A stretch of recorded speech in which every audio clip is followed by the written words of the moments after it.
stories about my mom, because my mom was my introduction into this disease.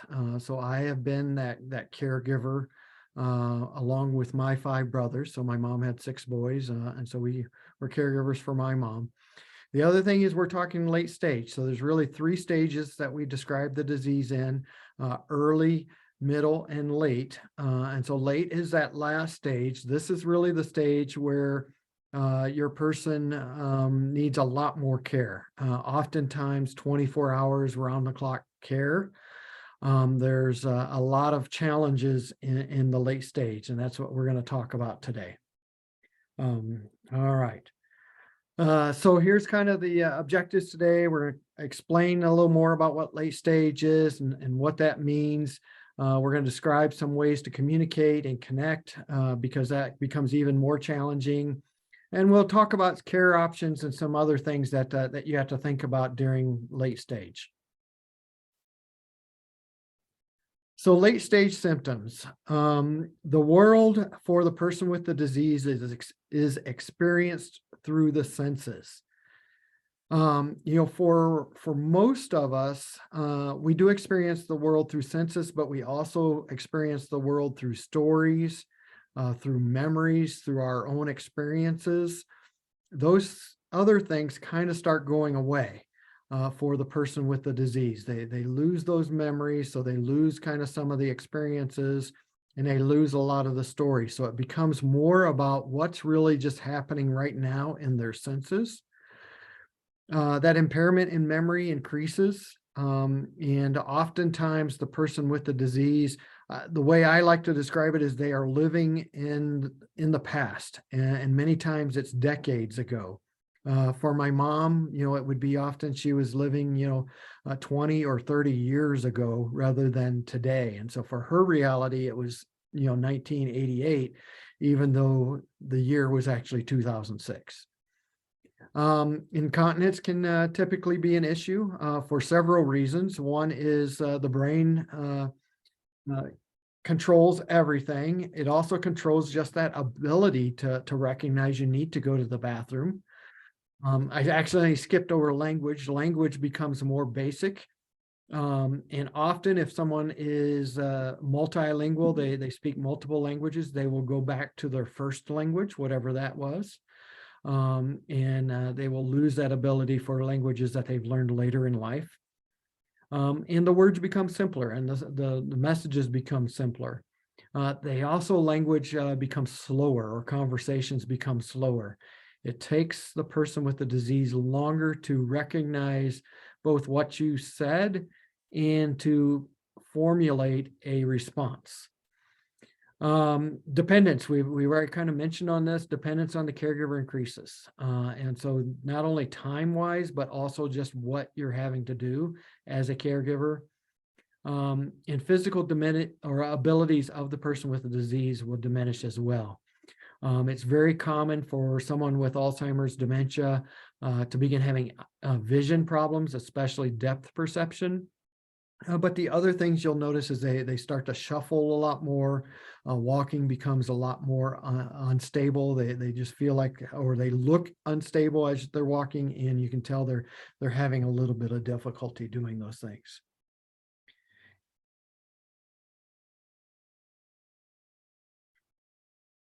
So we're going to talk about kind of what we used to think about as late stage, and then kind of what's the new way of the way we prefer to think about late stage. Traditionally, and when I say traditionally, let's go back 20 years ago. So, around 2002 or so, or before then, what we focused on in late stage is, hey, there's multiple losses. And so we really focused on the losses of, hey, for my mom, she could no longer communicate in this way. She could no longer remember this. She was no longer able to do these things. And so we focused on those. Then we focused on just kind of physical care management. In other words, we didn't really necessarily worry about the person's communication or emotional state.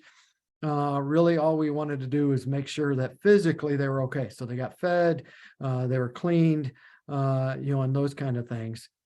We didn't really worry about this emotional life. of the person. We were more focused on just the physical body.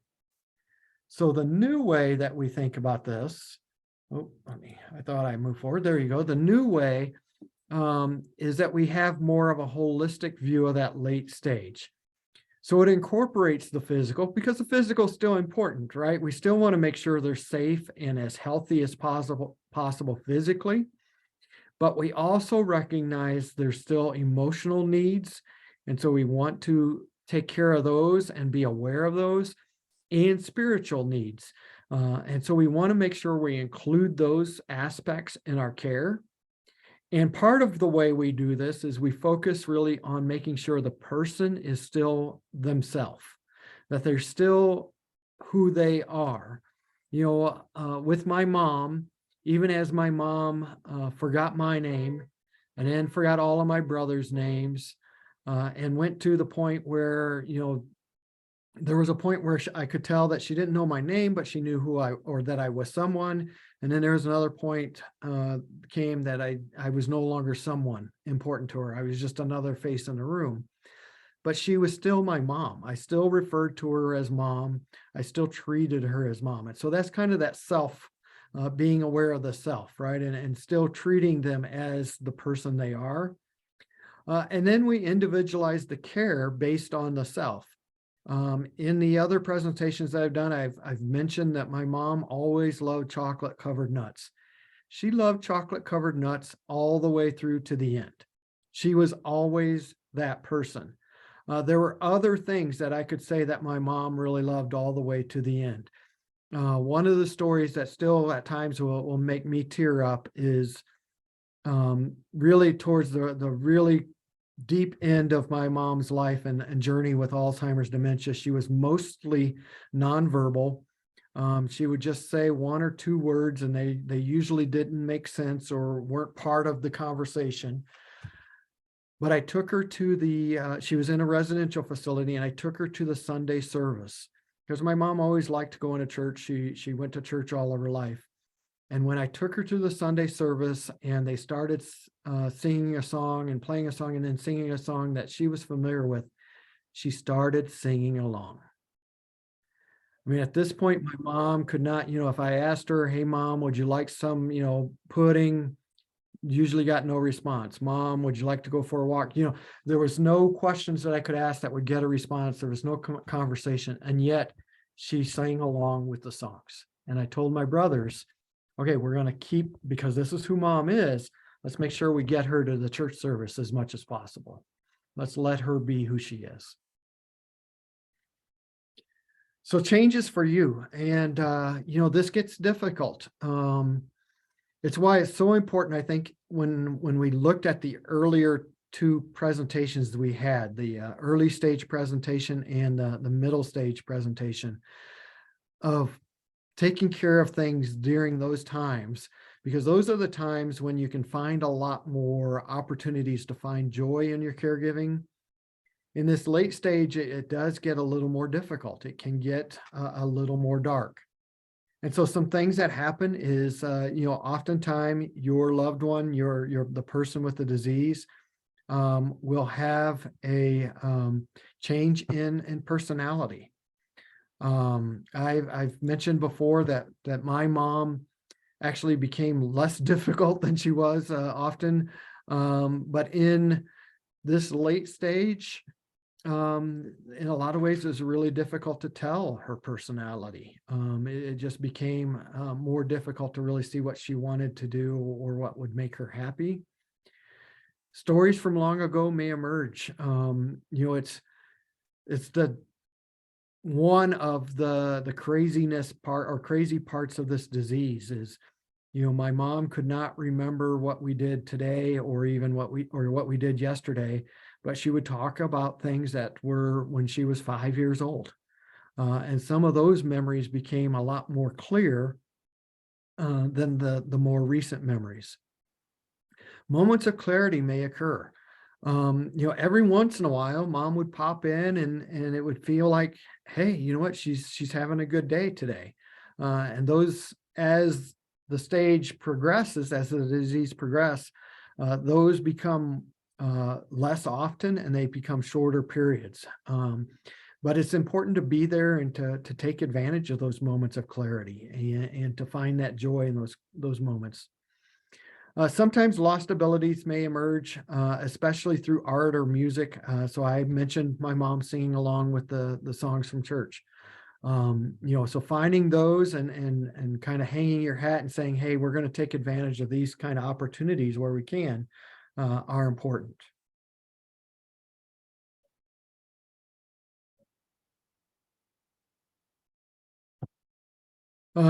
So the changes are more pronounced. I mentioned with my mom that things, language became very simple and she almost became nonverbal. The care role yourself becomes more physically demanding. The person with the disease begins to be or loses more ability to take care of themselves. So things like bathing, uh, taking care of their hair, brushing their teeth, those things are things that you as a caregiver begin having to take care of. And even things such as needing help getting out of a chair or out of the bed, or going to the bathroom, or eventually moving into adult diapers. Um, Caregivers, as a caregiver, you really make all the care decisions. Your person will get to the point where making those decisions is something that they just cannot do anymore. And one thing we've talked about quite a bit is you as a caregiver have to be the advocate for your loved one. Even after my mom had moved into a residential facility, it did not abdicate or get rid of the responsibility I and my brother had to my mom to make sure she was getting good care. And so we still actually met with the director of the facility. We still talked to the nursing staff. We still met with the doctor and went to doctor's visits and became my mom's advocate and said, hey, this is what we see going on and we need help. We want you to look at this. Are these medications still appropriate? Are these medications, should we look at other medications? We were the ones asking those questions because my mom no longer had the ability to ask those questions or to advocate on her own. So caring for the caregiver, this is one thing I really want to emphasize. You as a caregiver will be a better caregiver if you take care of yourself first, right? I was a better caregiver when I had a good night's sleep. I was a better caregiver when I was eating well. I was a better caregiver when I felt good about myself and I felt good about, who I was and my family and where I was. I was a worse caregiver when I was hangry, right? You're hungry and I'm tired and I'm hangry. And so mom's, saying something or doing something and I'm a worse caregiver. So taking care of yourself has to be a priority. It's a little bit like if you've flown on an airplane, you've always heard that little thing before you take off and they say, hey, you know what, if we lose cabin pressure, these oxygen masks are going to pop out of the ceiling and if you're traveling with someone that's going to need help getting that oxygen mask on, put your own mask on first, because if you lose consciousness, you're not going to be able to put the mask on the other person. It's very similar in caregiving for someone with dementia. You do have to take care of yourself first and recognize, this is very stressful. I've already described several things about my mom during this period, and I hope you could hear the stress in my voice and the stress that it was on me, right? For her to forget my name, for her to forget even kind of who I was. That's a lot of stress. And then on top of that, I'm changing her diaper. And believe me, that was not comfortable for either me or my mom. Those kind of things are very stressful. And so they can really take a toll on you as a caregiver. So you yourself should support yourself or surround yourself with support. So make sure you're talking to your own doctor and talking to the nurses. Make sure you're talking to your family and that they know what's going on. And then practice basic self-care. What are the things that you do to keep yourself healthy? You know, eat a good meal, right? Eat healthy. Just like anyone else or most everyone else, I stress eat, right? You know, I get stressed out and that. And why do we stress eat? Why do we not eat oatmeal? No, we got to go right to the chocolate and, you know, the sugar and all of that kind of stuff, right? The stuff that's bad for us. That's what we do. So practice basic self-care. Make sure we're still eating healthy. Make sure we're getting out and getting our exercise. Make sure we're still doing the things we like to do. You know, make sure for me, I'm a reader. So I wanted to make sure I was still doing my reading. I was still able to read things that I enjoyed reading. It didn't have to all be about Alzheimer's or caregiving, but I could enjoy things like that. Make sure you're spending time with your family. It was very important for me to make sure I still went out on dates with my wife. It was very important for me that I was still able to do things with my kids and support them. So do those things that are important for you for your own self-care. Okay, sorry, Val, I assume you're watching the chat, so let me know if you see anything in the chat.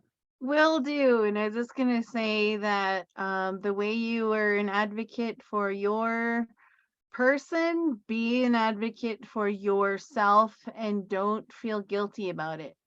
It is hard, but we need you to be healthy and your cup full so you can keep doing the work that you can do. So it's always okay to take that break and do what you need for yourself. You know, I know we can always feel guilty, but you're a priority yourself, because if something happens to you, you know, who's going to take over?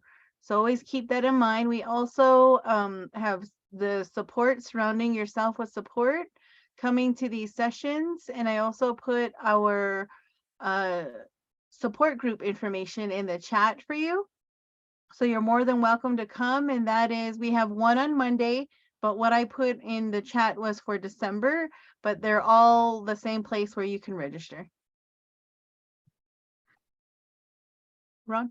Okay, thank you. Thank you, Val. Yes, please engage with us. Val's doing some great work. We have some resources too, so use both of us. So communication changes. So I mentioned, right, that my mom eventually became mostly nonverbal. But you know, that wasn't just a all of a sudden thing. That was a slow decline where she went from being able to hold, you know, regular conversations to, as I mentioned earlier, she would lose words and then take longer to be able to answer questions or be able to even formulate a response to what we were talking about. And it just kind of slowly went away.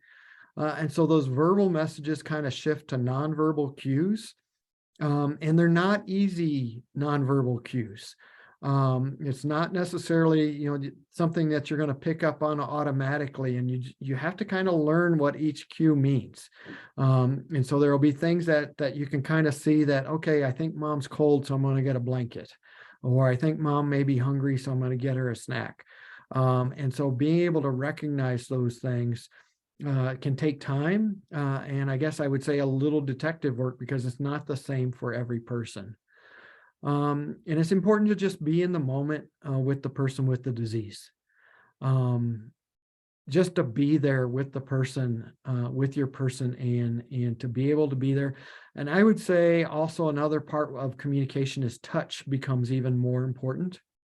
So being able to just hold hands, being able to just sit next to each other, being able to you know, maybe rub mom's shoulders, whatever those things are that our connection points are important.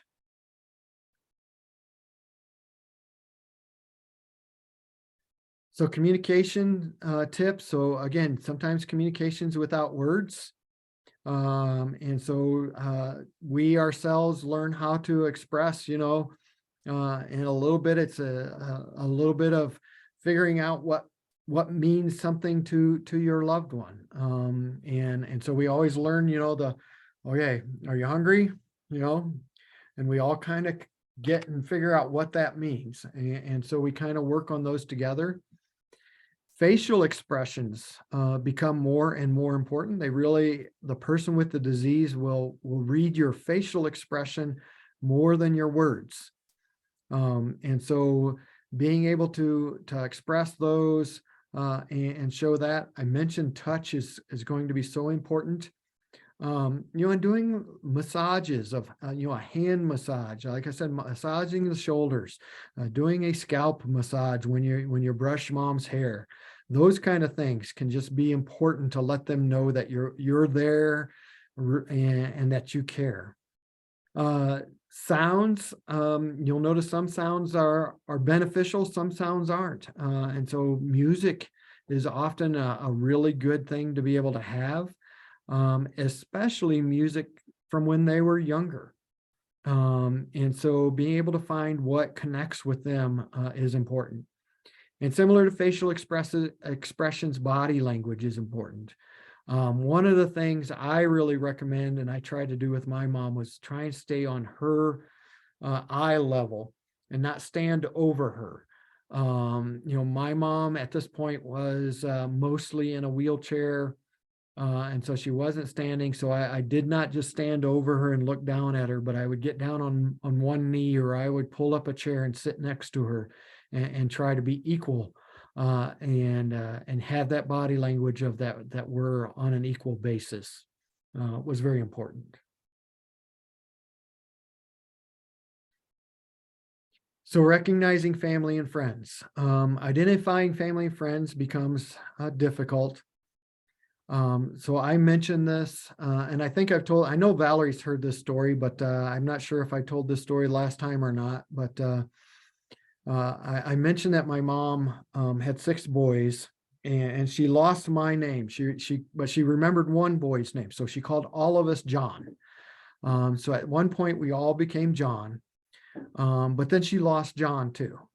And so she no longer had a name for us or for me when I would visit. And I was visiting with her, and I decided to take her. I was going to be there over Sunday, so I decided to take her to church. And I took her to the church that I grew up in, that she had attended for 40 something years. And after the service, people came up to talk with us. And this lady who I had grown up with came up to me and she was so excited. And and her name was Linda. And Linda says, "Your mom remembered my name." And I mean, the first thought that went through my head was, "And I'm going to punch you in the face, Linda, because she doesn't remember my name." By the way, I did not punch Linda in the face, but it did make me realize, okay, I had to separate out mom from the disease. I said to myself, mom would never forget my name. Mom gave me my name, but this disease steals things, and it stole my name from my mom. So I can't be mad at mom. I can be mad at the disease. But the truth is that was very hurtful. It's both funny and very hurtful still when I talk about it now. To think about, well, my mom forgot my name before she forgot, people, that were just there, right? Acquaintances' names. Some of my friends from high school, she remembered their name rather than mine. So that was difficult. It's difficult obviously for my mom, but it was difficult for me as well. And so be aware that those kind of things can happen and recognize it's not your person that's doing this, it's the disease. Knowing that someone is important to him or her is common. Like I said, my mom still knew I was someone. She just no longer had a name for me. And remember, the world is often experienced through those senses, through exactly what's happening right now. And so those things are important.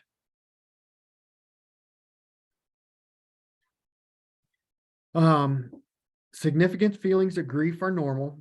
In fact, I'm doing a little commercial. We have a caregiver conference coming up on December 10th here in Albuquerque. Valerie's actually going to be one of our speakers, but we also have another session that's going to talk about anticipatory grief. In other words, grieving for things that are actually coming down the line. And when you're in this late stage, that's pretty common, that you're already starting to grieve about things that are happening, but not only what are happening now, but what you see happening in the future. Remember, it's still possible to connect. When I took my mom to that church service after she had become mostly nonverbal, I really did not expect to be able to connect with my mom again. I had lost that expectation. And yet, because of that church service, we still found a way to connect, because I could sing those songs with her. And so that was very powerful. And again, I already mentioned this, draw upon the power of touch. So many times, especially as they're in this phase, people, I think because the person with the disease looks more frail, people are often afraid to kind of remember to touch. And very rarely do they initiate that touch. And so it's very important for us to initiate the touch. Meaningful activities. If you remember what I said earlier, previously, so 20 years ago or more, we used to focus on the losses. We prefer now to focus on what's remaining. What are the abilities that are still available? Because that's where you can still make those connections. And so focus on those, do those things that they're still able to do. That's where I said to my brothers, let's make sure mom gets to that church service whenever she can. Incorporate music, spending time outside. Again, many times as people enter this late stage, they tend to be kept kind of inside because they look frail, they look cold, they may not be very mobile, but it's important to still be able to get them outside when they can. I didn't show the picture this time, Val, but I know Val's seen it a few times. Usually I start off with a picture of me and my 5 brothers with my mom. It's the last picture I have of all 7 of us together. And that picture is taken at a park. We had a picnic out at the park, and so we got mom out of outdoors and into nature, into a really nice, beautiful day that we had together. And then modify activities as need be. If they still like to draw, if they still like music, or they still like to do those kind of things, whatever it is, take advantage of those things and modify that as need be in order to fit their abilities. And I did put the go ahead. conference flyer and information in the chat for you all. So if you're interested, please look at the chat. Thank you, Val. This is a really good thing to know. As the abilities of your person begin to change, you can do some things to continue to extend that as much as possible. And I like to use the example of brushing your teeth, because even that at some point will probably go away, where the person is no longer able to brush their teeth. But if you can brush your teeth at the same time and walk them through the steps and let them see what you're doing, and you have to take your time, it can often extend the ability for them to continue to brush their teeth. For example, instead of just saying, okay, mom, it's time to brush your teeth, say, okay, mom, let's brush our teeth together. Grab your toothbrush, and then you grab your toothbrush. Okay, let's put some toothpaste on the toothbrush and put some toothpaste on both toothbrushes.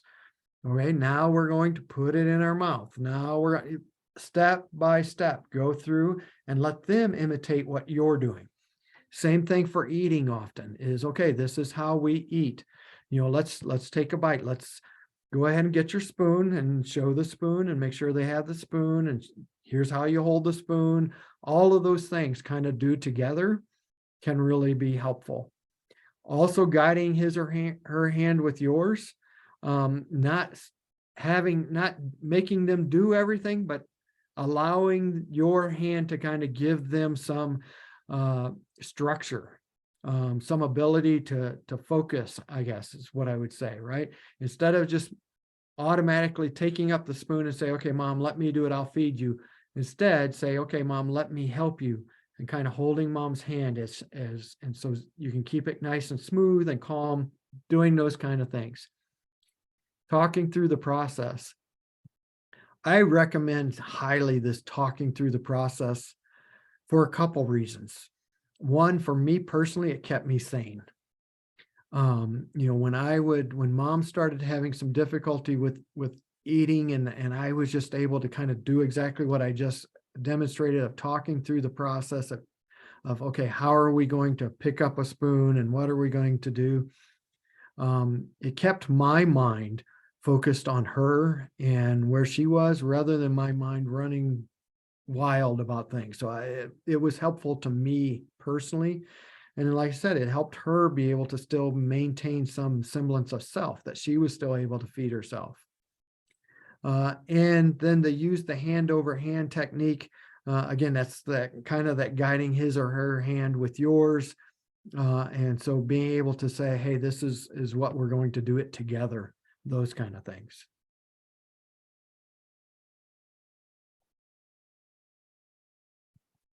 So daily care needs in the late stage. It really does often become around the clock care, becomes 24-hour care. It is not uncommon for the person with the disease to begin having sleep issues, especially at night. So oftentimes they're getting up in the middle of the night.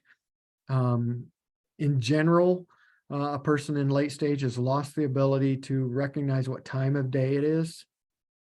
So they have no idea. And so that around the clock care can be important. It wasn't uncommon at some points for my mom that right after breakfast, while we still really even had the breakfast dishes still out, that she was asking about lunch. It wasn't that she was hungry. It was that she thought it was time for lunch. And so being able to be someone there that says, oh, mom, it's not quite time for lunch yet, but it's almost time. I'll bring you back down when it's time for lunch. Those kind of things. This is, when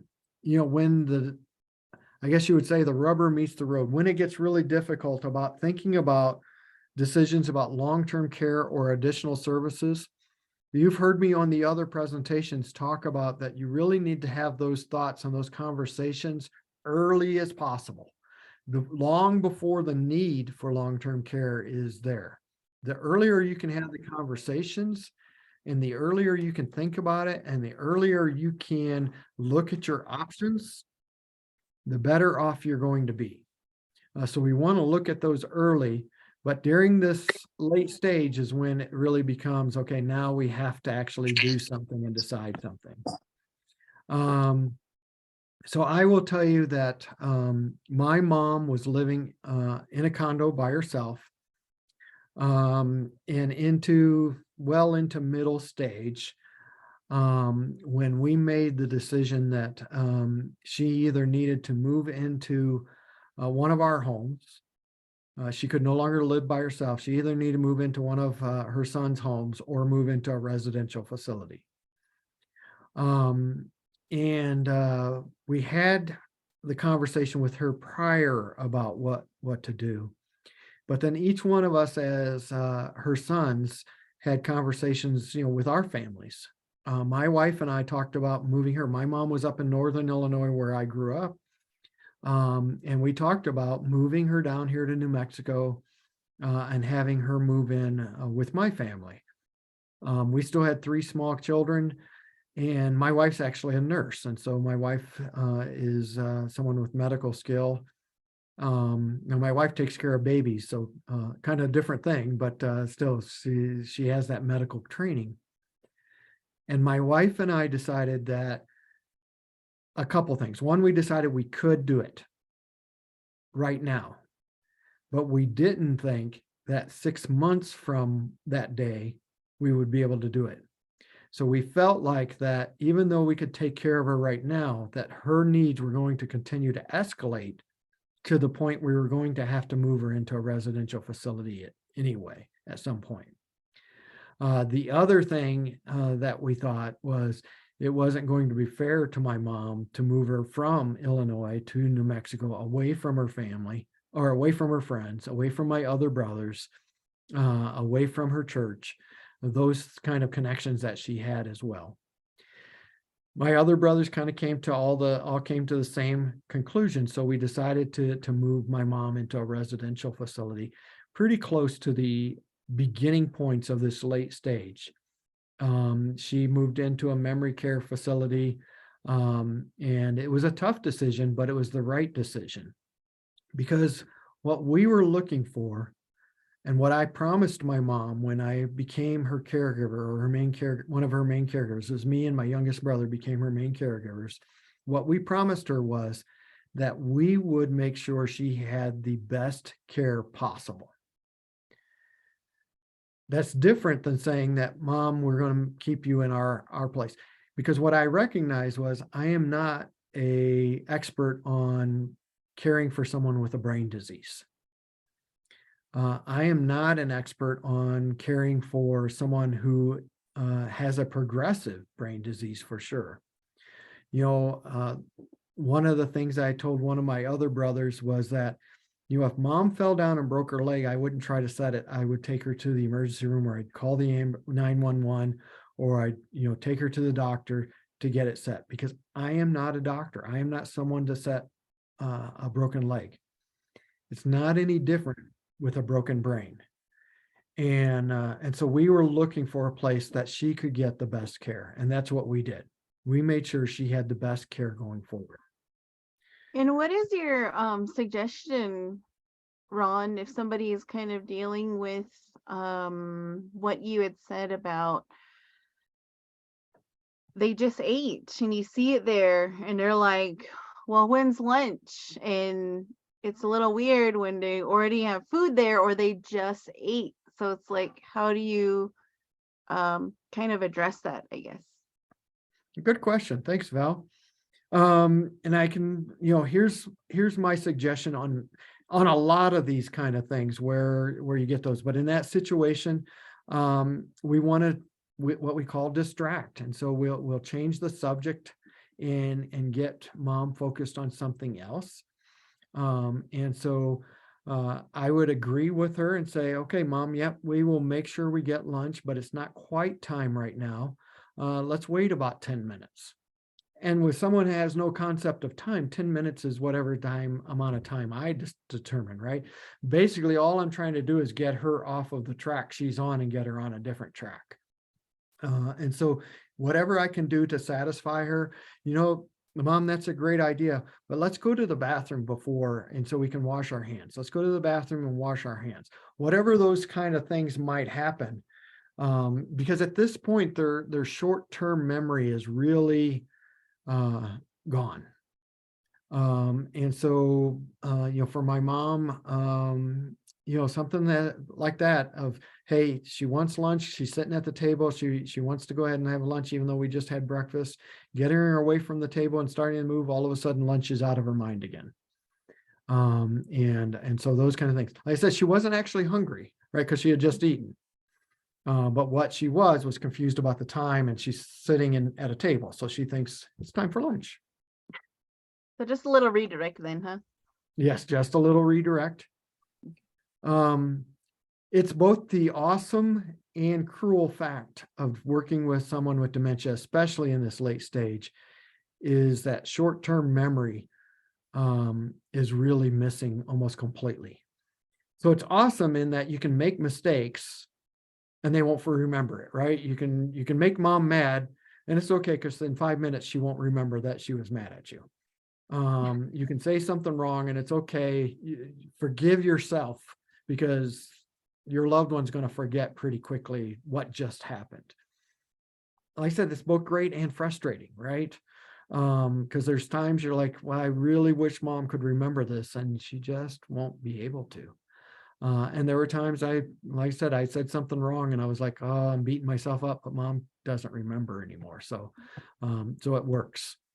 Well, I may not have told you this story.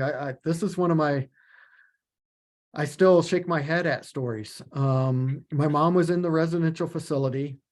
And I went up to Illinois to visit with her and my brothers. And I flew in and I got in late that night. And so I called my youngest brother and said, hey, I just want to let you know I did just get into town. And he said, well, did you go see mom yet? I said, no, I really just got into town. She's probably already asleep. I said, but I'm going to go have lunch with her tomorrow. And my brother says, you didn't tell her, did you? And I was like, yeah, I told her I was going to come have lunch. And he goes, oh, you can't do that. I'm like, what do you mean I can't do that? And he says, oh, if you tell her she's going to have lunch, she's got just enough memory that she's going to decide that she's not feeling well. She's going to tell you that she's feeling sinusy, she's a little stuffed up, and she thinks she's got a cold coming on, and so she can't go to lunch with you. And I'm like, okay, because I mean, again, she was really struggling to remember things, but he's like, she'll remember this. And I was like, okay. He says, but there's an easy fix. I said, okay, tell me. He says, after she tells you all that, just say, okay, mom, I guess I'll come back later. Walk out of her room, count to 30, turn right back around, go into her room and say, hey, mom, I just got into town. Would you like to go to lunch? And I said, okay. I couldn't believe this is going to work, right? This is ridiculous. There's no way this is going to work. If she can remember that I called her, I told her I was going to go to lunch, she'll remember 30 seconds later that I was just there to have lunch with her, right? So I go that day and I say, hey, mom, I'm here. Let's go have lunch. And she goes, I'm feeling a little sinusy and stuffed up. I think I have a cold come on. I don't think I should go out. And I was like, my brother was right. I mean, I couldn't believe the little brat. He's my younger brother, so I'll call him the little brat, right? The little brat was right about things. And then I said, okay, I guess, he's right about that. Maybe he's right about everything else. So I said, okay, mom, well, I guess I'll come back later. I hope you feel better. And I walked out and I'm standing in the hallway counting to 30 and thinking there's no way this is going to work. I mean, that's all I'm going through my head. This is ridiculous. Me doing this. But I counted to 30 and I walked right back in and I said, hey, mom, just got into town. Would you like to go to lunch? And she says, let me get my sweater. Her memory is a weird thing. I mean, it just is, right? I mean, how could she remember that I had told her the day before, but then she couldn't remember 30 seconds, right? And so you just learn to deal with those kind of things, and you learn what is the redirect, right? What are the things that work for your loved one? I have told this often through all of this series. Again, the chocolate covered nuts for my mom was magic. My mom would start getting frustrated about anything, and you say, hey, mom, you want a snack? And hand her 2 or 3 chocolate covered almonds, chocolate covered peanuts, and boom. She never said no to those, and whatever was going on was automatically gone because she's now focused on chocolate covered almonds or chocolate covered nuts. She's focused on eating those. They become so solo focused on whatever is happening right now that they lose track of whatever was happening 5 seconds ago. And so if you can just change that focus of right now, you solve the problem of whatever was going on. And so that's part of that solution of, hey, I'm hungry, let's go have lunch, or I'm ready for lunch, even though you just had breakfast. Okay, well, find something else to focus on, whatever it is. And like I said, it's different for everyone, but whatever you can find that is that secret thing. Old photographs often work, and I'm talking about physical photographs, not photographs on your phone, right? Have a physical photograph, even if you just have to print out a 8.5 by 11 piece of paper. Have something that they can touch and hold and look at, and find the 1 or 2 or 3, whatever those photographs are that she likes or he likes. And again, it's different for everyone. My mom had one of those old plastic cubes that had, like a different photograph on each side of the cube. That was her magic photographs. So you had like 5 or 6 photographs, I guess 6 photographs in there, and you could just sit there and say, hey, mom, look at this. This was when we were in Arkansas when I was 9 years old. And she'd look at that and she'd go, yeah. I mean, a lot of times she couldn't tell what was going on, but all of a sudden it was a photograph that meant something. So whatever those things are is what I recommend. So, talk to the doctor about these things. And make sure again, you have to be the advocate for your loved one. So what are the changes you're seeing? I was just doing another a different support group earlier today, and one of the men in the support group talked about that he had written a 3-page letter to the doctor about what changes he had seen since the last time they saw the doctor. Here's what I am seeing. Because what happens a lot of times is, you may remember a few slides ago, we said, sometimes they can turn it on. They have a moment of clarity. I don't know why, but a lot of times that happens in the doctor's office. All of a sudden they can turn it on for 3 minutes, and the doctor's like, well, actually she seems pretty good. So make sure you have something documented, and you yourself get frustrated. You're like, Mom, seriously. And you're like, Doc, seriously, 3 minutes ago she was horrible, and now all of a sudden she's be able to remember everything. And you get frustrated and flustered yourself, and then you even maybe get a little bit of a false hope that, okay, maybe everything's solved. But have that written down so you kind of get your focus back, that you're that advocate, that you can say, hey, here's what's going on. And one of the reasons to do this is, many of our elders are on many different medications. And sometimes those medications themselves have symptoms that can have an impact on this. And so making sure the doctor, thinks about what's going on and those kind of things. One other thing I know Valerie and I have talked about is, especially here in the Southwest, is making sure your loved one stays properly hydrated. Dehydration can actually have memory issues. So when you get dehydrated, all of a sudden your brain starts to not work as well. And guess what? Your loved one often forgets to drink water. So making sure your person is drinking enough water, making sure that they do that. And you're the one, as an advocate, you're the one who has to say, okay, Mom, let's take a drink of water. Hey, Mom, here, drink this glass of water. And it becomes more of nice commands rather than questions. It's not a, Mom, would you like a drink of water? It's, hey, I recognize Mom hasn't had water in a while, or had something to drink in a while. So I say, you know what, Mom, it's time to let's take a drink of water. You need to drink water. And if they don't drink water, find what they will drink. I would stay away from caffeine. But that's kind of me personally. I wouldn't do a lot of coffee. It's probably okay to have a cup of coffee in the morning, but I wouldn't do coffee all day. That's going to have an impact on them. So, maybe if you do decaf, if that's what they like is coffee, then switch to decaf. If they like tea, switch to decaf if you can. But it's perfectly okay to do juice. It's perfectly okay to do Kool-Aid or flavored waters, those kind of things, but make sure they're staying hydrated. And then again, here, focus on quality of life, and it's about the person, right? Chocolate covered nuts is not going to help everyone, right? That was for my mom. It may not be for your person. So recognize what is the thing for your person. What are those things? And at this stage, you're in late stage. I am less concerned, or I was less concerned about my mom eating healthy, and more concerned about just the fact that she's eating, that she's getting calories, that she's getting food in her stomach. Obviously I wasn't, going out and buying Big Macs for her every day or anything like that. But if she wanted ice cream after every meal, I would have given her ice cream after every meal. Because I was not as concerned about that. And the truth is, they don't eat a lot in general during this time frame. So getting them to eat more is one of those goals anyway. In fact, I think that's what the next slide basically says. Hey, weight and eating changes, right? So weight changes because eating does become more difficult.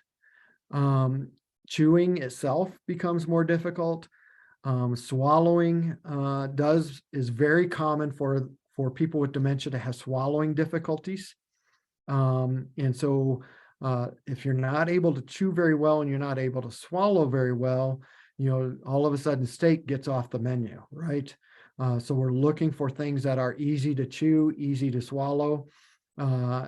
We're being aware of weight changes, but I don't know that we're really way concerned unless the doctor's way concerned about weight changes. Obviously, we don't want mom all of a sudden weighing 60 pounds, but we want to be kind of aware that she's still getting that nutrition. She's still getting food. Again, work with the physician, work with the nutritionist, and have those conversations. You know, one of the nice things now is, we have those drinks called like Boost and some of those others that are out there that are kind of milkshakey drinks. And so those go down pretty easily. They're usually pretty tasty, I guess. I don't know. I don't drink them. But they're supposed to be pretty tasty, right? But they're full of calories. They're full of other things that are good for, especially for aging population. And we change our expectations. What do I expect for mom to eat? My mom used to love liver and onions, and that still seems ridiculous to me that anyone could love liver and onions, but my mom did. But you know what? At some point, liver and onions was no longer on the menu. It was too difficult to eat for her. And to be honest, she just really no longer enjoyed it as much. And so other things kind of change and take place. Fewer calories are often needed. And so we don't have to worry about that quite as much. But let's also recognize, that appetite and ability to taste will change. I was at an event last night for caregivers, and one of the families had their person with them, and the person that was with them, it was a kind of a Thanksgiving dinner. So there was mashed potatoes, but there was also, they'd already gotten the dessert out. And so the person with the disease went ahead and put some whipped cream on her mashed potatoes. And everyone was like, oh, don't do that. But she ate it. It was fine for her. So for her, that tasted just fine. And is there really a problem if she wanted whipped cream on her mashed potatoes? Not really, right? And so we go ahead and adjust to their adjustments. So physical changes, again, affect that person's ability to move like he or she once did. So that's walking, sitting, standing. Those all become more difficult.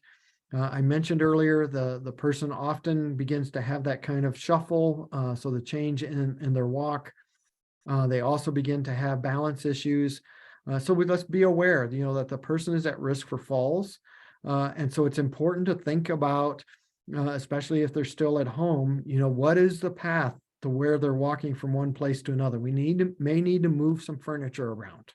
It may be time that we no longer need to have that, step stool or ottoman out, because those are things they can't necessarily see or get around as well. It might be time to realize, hey, you know what, before I'm going to have mom come to the table, I'm going to make sure the dog is out of the way. Because the dog likes to lay right there in the middle of the floor. I mean, that's the way my dog is, right? Likes to lay right in the middle of the floor. And now all of a sudden mom needs to walk around the dog, and that's not necessarily an easy thing for mom anymore. So let's think about what are the things that can cause falls. Using utensils, grasping, holding objects becomes a little more difficult. And so it's okay to go away from, the utensils that have smaller handles and get thicker handled things, utensils, to use other things. It's perfectly okay to, all of a sudden use a spoon more than a fork. It's perfectly okay for you as the caregiver to do, cutting things up into smaller pieces, or to serve items into a bowl rather than on a plate where it's easier to get things out of. Also recognize, just sitting and smiling can be affected in that late stage. And so your person's entire body is affected. And so that's going to include, their own facial expressions. So don't always assume that just because mom hasn't smiled doesn't mean that there isn't some happiness still going on. Or if she looks like she's got a scowl on, that may just be what happens from here on out. So talking about going to the bathroom. So we mentioned earlier that sometimes, again, this affects the entire brain. So that ability to recognize that I know how to go to the bathroom, or I know I need to go to the bathroom may no longer, that signal may not get to the brain, or get to the right place. And so they may no longer feel the need when they actually have to go. And so that becomes not only a physical impairment, but sometimes it is that brain impairment. And the individual is going to need increasing amounts of assistance in going to the bathroom, whether it's getting up and down off the toilet or just getting into the bathroom. Think about getting into most of our bathrooms. It's a smaller space. It's a tighter space. A lot of times we have, nice bathroom rugs, except they're just throw rugs on the floor of our bathroom, which can become a trip hazard and become difficult to walk on. And so we have to be aware of those things as well. Incontinence is certainly a normal part of late stage, and most people with dementia, if not all, end up in some sort of adult diaper kind of situation. And when that happens, again, talk to the doctor. The doctor is very important because there are sometimes other things that can cause a person's incontinence.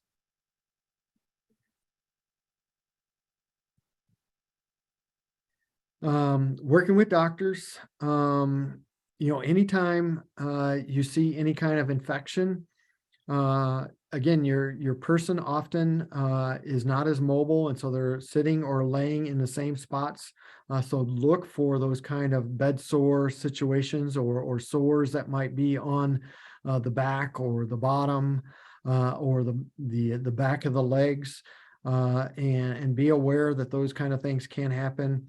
It's very important. Why it's very important for you as caregiver to make sure they're in clean clothing, because those kind of things can cause sores.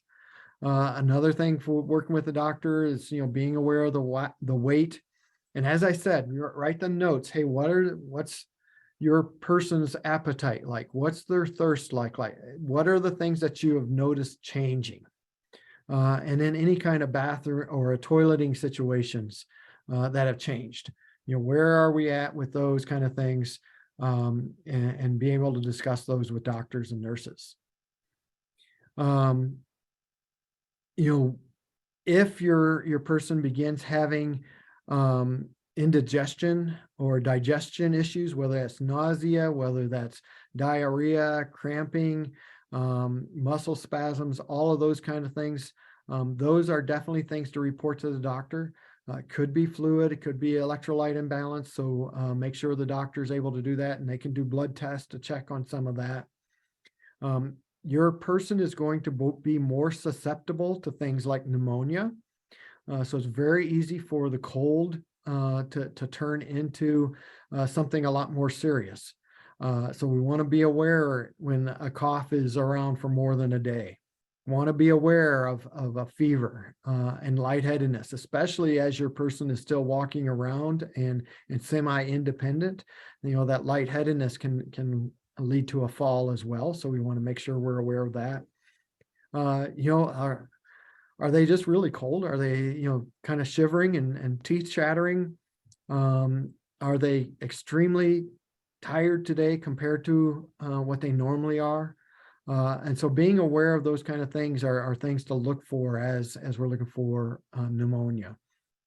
One other thing that's really very common is urinary tract infections. As I mentioned, they often don't drink enough. And when you don't drink enough, urinary tract infections follow. And when you're not able to clean yourself after going to the bathroom very well, urinary tract infections can follow. And so when those happen, often you'll have fever, but you'll also have these that increased confusion from your person, and they begin to get often irritable or something along those lines, where they have that change in personality because they're in pain, but they may not be able to express the kind of pain they're in. I already talked a little bit about this, but let's be aware of bed sores or pressure sores, especially as your person becomes, more immobile where they're sitting or laying a lot more. So we're looking for red spots, particularly in bony areas, because those blisters can turn into ulcers. And as your person's aging, those ulcers are very difficult to heal. They take longer to heal, and they become very painful. And whenever your person is in pain, that is often a trigger for some of those behaviors you don't like, because that's how they're able to express that they're in pain, is by complaining, is by yelling, is by screaming. What they're saying oftentimes is something's hurting. We want to think about the clothing they're wearing. I mentioned talking about, making sure the clothing is clean. As our skin ages, it gets thinner. I tell you, this last week, I like busted just a little paper cut on my one of my fingers, and I couldn't get it to stop bleeding. I was like, wow, my skin has gotten so thin. This paper cut actually turned into a significant issue. And then the very next day, I did a paper cut on the finger right next to it, and it did the same kind of thing. I was like, okay, I guess I'm getting old, Val. Then the lack of ability to sense pain. I don't necessarily like the way it says lack of ability to sense pain. What I would actually say is the lack of ability to communicate that they are in pain. I think they're still feeling pain. They just don't know how to tell you they're in pain. They may not have the word for it. They may not be able to describe what it is. They just know they're hurting, and they don't even know how to tell you that. And so it's our job as caregivers to be able to kind of recognize those things. Being aware of weight loss. We've talked about nutrition. We talked about hydration. We've talked about incontinence, excess moisture or dryness of the skin. Make sure you're using lotion, especially in our desert climate, right? For your person. Being aware that, hey, their skin is getting dry just like your skin is getting dry, and it's more fragile. And so being aware of that. If they have any medical conditions such as diabetes or high blood pressure that affects circulation, that puts them at a greater risk for getting bed sores or pressure sores. And then it puts them at a greater risk for those to turn very serious. Again, we talked about the bed sores or pressure sores, but some of the things that you can see. So we want to talk to the doctor whenever we see those. And then some of the other things that we can see, especially in dementia Alzheimer's, is hallucinations. This is where they're seeing or sensing things that are not there. I was fortunate my mom did not have that, but I do talk to a lot of people that will talk about that. They will all of a sudden start talking about their grandparents. Not talking about their grandparents, but actually talking to their grandparents, because their grandfather is sitting in the chair opposite them. And you look across and there's no one sitting in that chair, but they're having a good conversation. There's not necessarily anything wrong with them having that conversation. I would not stop the conversation, but let's make sure the doctor is aware that's happening, because sometimes that could actually be one of the medications they're on. Delusions, believing things that are not real.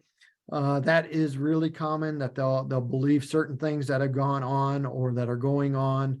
And that's really, again, talk to the doctor about it. And that's where we get really good about doing those, getting them off that track and onto a different track. So redirecting their thoughts. Talk to the doctor about agitation or aggression. It's very common for people with dementia to get aggressive. About 40% get what we term aggressive. So talk to the doctor about that. There are things that they can do. It is very common for people with dementia to be on some sort of antidepressant and also anti-anxiety medication. It is my belief that people with dementia, Alzheimer's deal with anxiety quite a bit, because think about it. You wake up in a strange place every day and you have strange people talking to you. I would be pretty anxious as well when I'm not familiar with my surroundings, when things look different. than what I remember. That's very anxiety causing. And so it's very common for the people to be on that. So talk to the doctors about those, and they might be able to put your loved one on some sort of medication along those lines.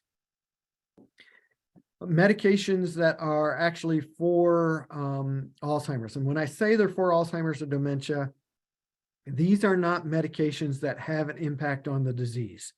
These are medications that can help with symptoms.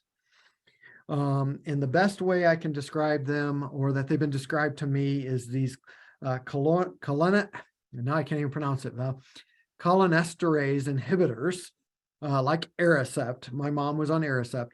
Those medications basically turn up the volume for the brain cells that are doing the talking. So as brain cells are trying to talk to another brain cells, these make the brain cells yell. So now they're yelling, right? So hopefully the other brain cells can now hear because they're yelling, right? So it's much louder. The next one, these receptor and antagonists are the other. They actually make the brain cells hear better. So it's like it turns up the volume on the other side. So now they can hear better. So now if you're on both of those, which you can see there is a combination medication, Namzaric, you've got brain cells that are talking louder and brain cells that now have hearing aids. They can hear each other better. It does not have an impact on the disease. It does not slow down the progression. It does not keep the disease from happening. All it does is help with symptoms. And I would tell you, when my mom was on Aricept, I did not notice a difference. Do I know whether it worked or not? I don't know. It may have worked, and because maybe it had kept her from getting worse when she actually was, or we didn't see it. I don't know. But they can work and they cannot work. The other thing to know about these medications is they can be very difficult on the digestive system. So doctors will usually start someone on a very low dose and slowly step it up because it can really be difficult on someone's digestive system. Monitoring care, we've talked about most of this, right? We want to be aware of mobility problems. Nobody, or very rarely do people want to move to, hey, I want to use a walker or a cane. But often it's very important, right? If you notice that your person is starting to shuffle, go ahead and start getting them ready to use a walker or a cane or something along those lines. They'll be difficult. They'll say no, but be consistent, right? And remember, you're watching out for their safety as well as trying to make sure you reserve their self-esteem. Rigidity, it's very common that the joints don't work as well. Restlessness, changes in sleep patterns. I mentioned earlier, they begin to have time issues. And so a lot of times they'll fall asleep in the middle of the day. And then that means they're going to be awake at 2 o'clock in the morning. And so those kind of things can happen. Breathing difficulties can begin to be seen. Again, this is a brain disease. So it affects the entire brain, which means it's going to or have an impact on your entire body. Pain management, and these are challenges, right? I talked earlier about, I believe that they can still feel pain. They just cannot express pain as much, which means it's difficult to tell if they're in pain or not. When someone can't tell you that they're in pain, it's difficult to tell. And so we have to take up those other clues and recognize it's a little bit like watching one of your pets, right? You see one of your pets beginning to limp, you know that there's something wrong, right? That there's some pain in that leg. Well, we do the same thing with our loved one. We recognize, hey, mom is no longer using her left hand. Okay, well, that must mean something, right? Or mom is no longer really chewing. Mom doesn't want her chocolate covered nuts today. Maybe she got toothache, right? So it's time to look and take that approach of, okay, let's see what's going on with her teeth. So those are challenges that we as caregivers have to kind of be advocates for, and then talk about to the doctors and say, hey, mom doesn't want to chew, get her to the dentist and say, hey, here's what I'm seeing, right? Mom no longer wants to chew things. And so we want to do, as caregivers, we want to kind of take that lead and then make sure we're working with the medical care team. So we've talked about a lot of these things. Moisturize the skin. Make sure that we're using that lotion. Learn to lift. So you as a caregiver are going to have to assist more and more with your person in getting up out of chairs, getting up off the bed, or if they fall on the floor. How do you get them there? How do you lift them? So again, we want to take care of ourselves. So we've all heard it. Don't lift with your back, lift with your legs. All right. So we want to make sure we do that. So go out and look at YouTube, find ways. Hey, how do I help mom get off the floor? What are the things I do? I didn't have to really help my mom a lot, but my mother-in-law, Val, I've told you stories, I think, about me being a caregiver for my mother-in-law. And my mother-in-law weighed more than I did. And she started falling. And so I had to learn how to get her up because she could no longer get up off the floor. So I had to learn how to roll her into a position where she was able to help me. I had to learn how to help her hold on to me and in the ways, right? You can't just grab her arms and pull them out of socket, right? You have to learn how to lift. And I had to learn how to make that in stages where I could get a chair or an ottoman close by to where, okay, first we're going to do is get you into a position where I can get you up on the ottoman or up on the chair. And then I'm going to get you up on your feet, right? I couldn't get her from the floor to her feet in one motion. I just wasn't able to do that, but I had to learn how to take those in stages. Maintaining range of motion, right? Making sure they're still doing movements and doing those kind of things. The more you can keep your person moving, the better they're going to be. It's better for their brain. The more blood flow that happens, the better it is, and it's better for their mood. We talked about cleaning and treating those vulnerable areas. Flu vaccines are important. We talked about how susceptible they are to pneumonia. And so getting that flu vaccine for your loved one is an important thing if they're able to do that. And we've talked several times about, talking to the doctor, you being the one who keeps track of what's going on with the doctor and making sure the doctor knows all the changes that are happening. You should be prepared for crisis. So you should communicate with the care partner. So the regular doctor should know, hey, here's what's going to happen. Here's what's the situation that's going to happen on crisis. Know who to call, and understand what is your person's wishes for things like do not resuscitate. And make sure those are published and that you have those documents that you might need in those cases.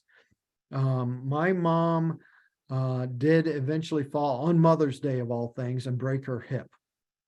And so, we needed to know what was the situation that's going to happen. What did we want happening during that time frame? And so we had those plans in place.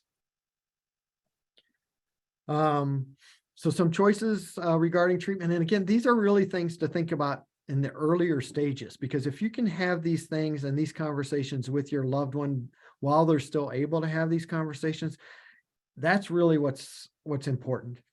So having an advanced directive.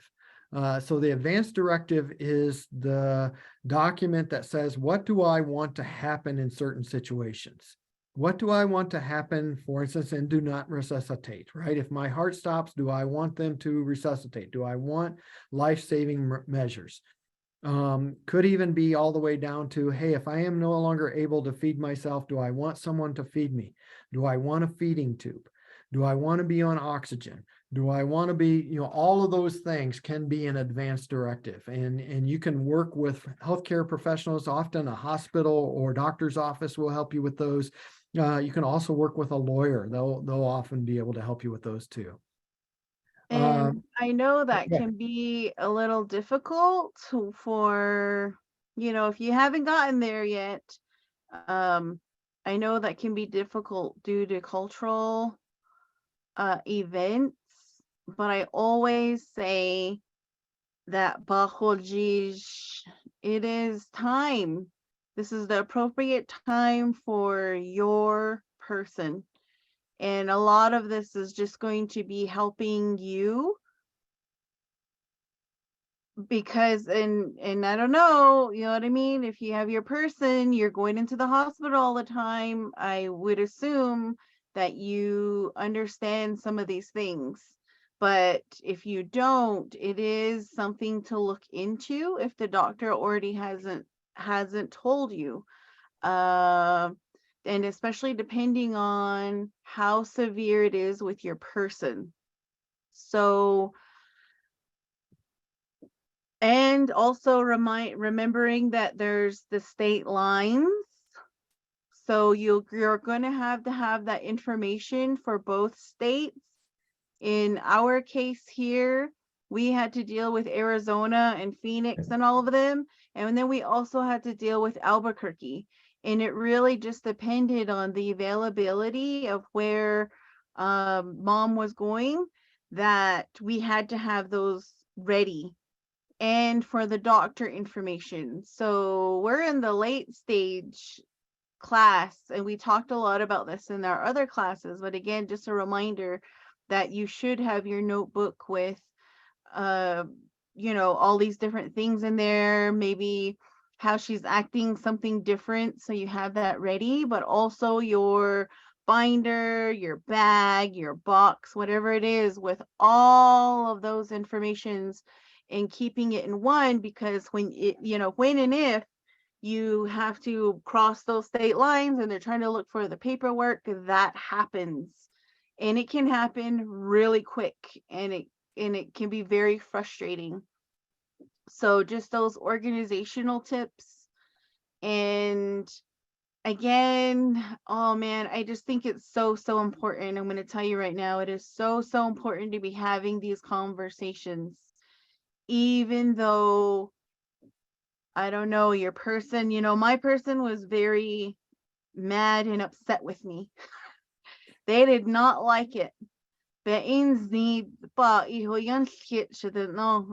even though I sat there and I cried and I said, then what am I supposed to do? When the doctor comes in, they're going to ask me this. What do you want me to say? And, I had to keep bringing this up. It wasn't one time, it wasn't even 5 times. I had to constantly bring that up. So I knew, and it was true. What was I going to say? And you have to have those conversations definitely at the hospital, so it is clear for you and your person of what they want. Again, this can happen really quick. It can happen very quick, quicker than you think. So it's good to have those conversations and get it ready. When it goes into on here, it says guardian arrangements and the legal stuff, power of attorney. Whew. Power of attorney again. You have to have it for Arizona. You have to have it for New Mexico. Get those ready. I feel like New Mexico hospitals were a lot easier. They brought in somebody and said, hey, we have this person in here, they los ADM. They brought him in and we were able to take care of it. Arizona, on the other hand, we didn't get that type of treatment very much.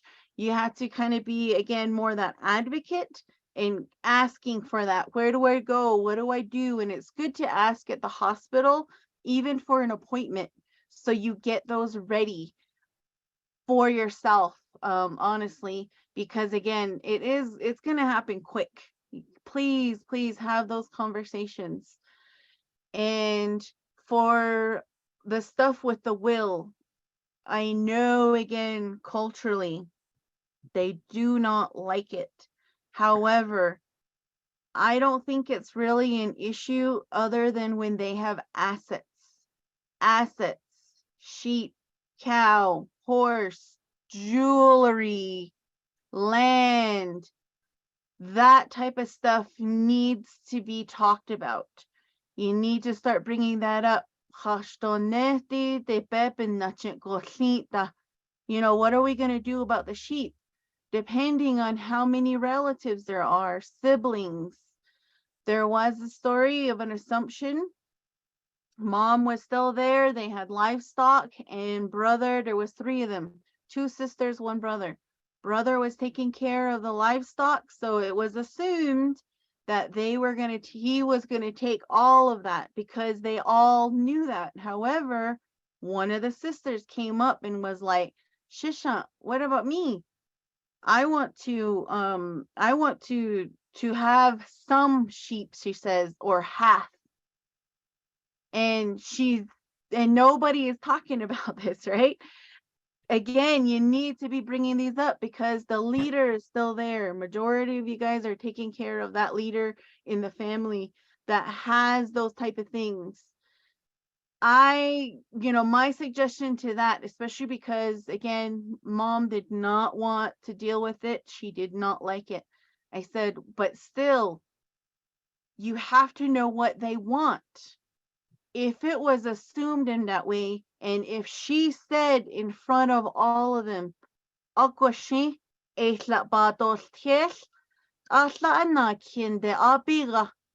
then if sister said, no, I want half, no, I want more, or whatever it is, that discussion can happen there, and at least everybody has an understanding about it because it's not talked about to one person in one room, and that is it. To where there is going to be conflict. We know this. We've seen it in other families. So just again, just being prepared for some of these things is so important, and just giving some tips and ideas of how to handle that, because if you're that main person, and I think you are, especially being in this late stage class, you're going to be the next one to make all of these decisions. People are going to be looking at you.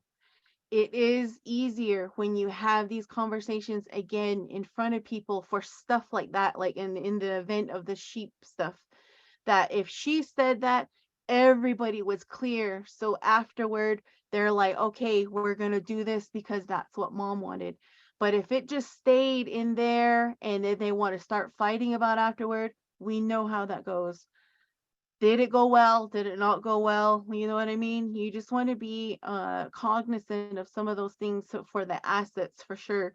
Now, if they don't have any assets, now that one, I feel like, okay, then, but what about their car, their truck, whatever it is? You need to be deciding on that type of stuff too, and looking into your insurance, their insurance.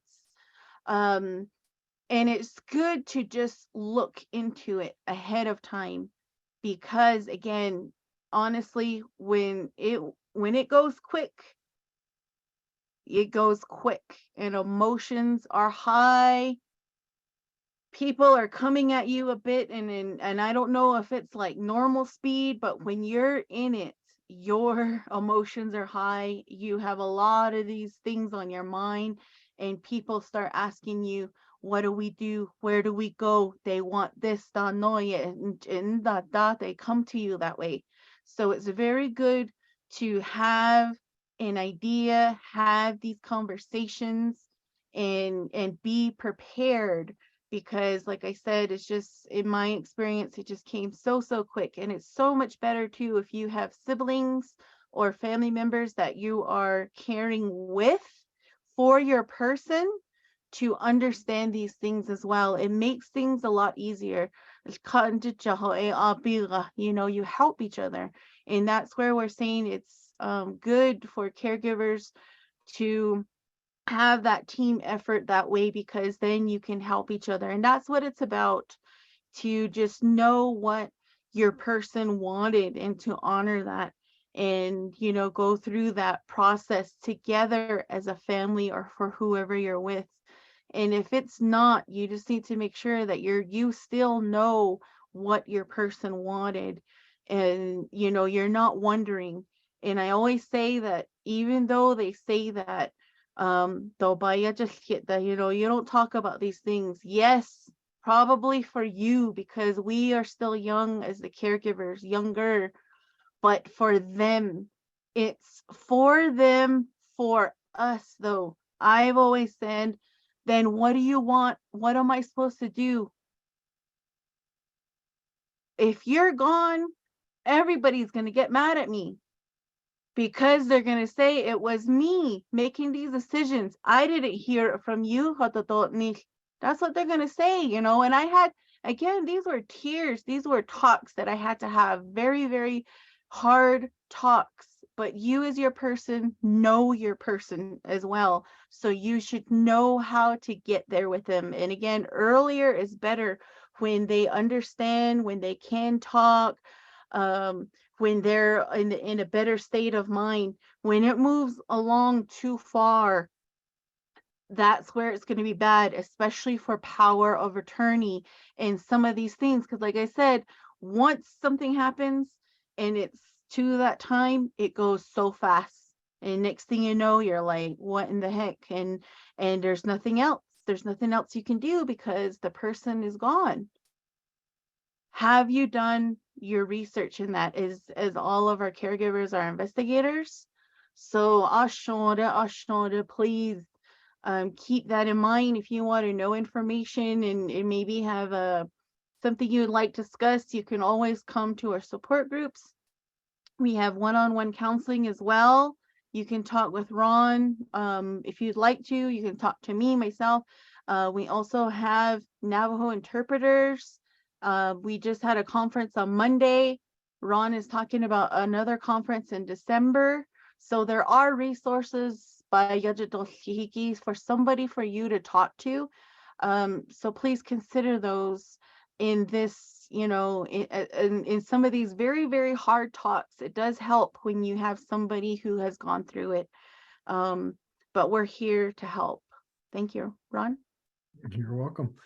Yes, as Val said, power of attorney and doing these things earlier, because if you don't have those documents in place, then you get to learn about guardianship. And we're actually going to have one of our classes at the conference is going to be about guardianship. And that's where the court decides who's going to make the decisions, who's going to be the guardian for that person. Sometimes that's not always the person that you would want to happen. And so we want to be aware of those things. Val, I was just saying, as you were talking too, we have a class called Dementia Conversations that we should do sometime. And then another class called Managing Money that we should do sometime that kind of touch on these two things. Dementia Conversations is actually a class about how do you have some of these difficult discussions? How do you talk about these things? And then Managing Money is exactly that. What do we think about kind of some of these last, towards the end of life things? Well, how do we make sure we're prepared for what's going to happen? So I've got one more slide here before we hit our halfway point here. And it's really just the summary, right? So we talked about, we want to treat the person as the person, maintain that sense of self, right? My mom was always my mom. And so we want to make sure there. We talked some about communication and the importance of touch and the importance of body language and facial expressions. We talked about physical care is important and being aware of things that might be causing pain and how we might keep them clean. And also really kind of talked about, hey, as a caregiver, you need to make sure you take care of yourself too. And so you're going to be a better caregiver when you are feeling better about yourself. Okay, I'm going to switch to the second part of our presentation here. And he's switching over. If you guys have any questions, you can totally unmute. Roki, you're unmuted. If you have any questions, you can also put them in the chat. But if you guys have any questions, then I think we're just going to breeze right through, right, Ron? That's my plan, unless anyone has questions. I think we're good to go. All right. Okay, you can see this, Val? Yes. All right, very good. Okay, so options for care. It does get to the point where it's very difficult to care, especially if you're by yourself. If you're in a family situation where you have several people that are sharing the care, then that can work. But again, the care that they need becomes more and more intense. And so if in home, you can depend on that family and friends as long as you're able to kind of help each other through that. It's really difficult to do this by yourself. It's really difficult to stay healthy yourself if you're caring for someone that has dementia all on your own. So there are also paid care aides. So that could be just someone who can come in and do some of the care for you and help with care. And that could be anything from someone just coming in to do the cleaning and cooking on a regular basis, to someone coming in and doing the laundry, someone coming in and making sure, the bed's taken care of and those things, to also just having someone come in and help take care of your person for a while. Visiting nurses. When my mom was still in her condo, I set up where we had a nurse come in and visit with her twice a week. And they just made sure of some of the medical things. So they took her blood pressure. They checked and said, on whether or not she had any kind of illness, cough. They looked for those bed sores or anything. They talked to her. They checked her medications. So just having a nurse come in and check a few times a week can be very helpful.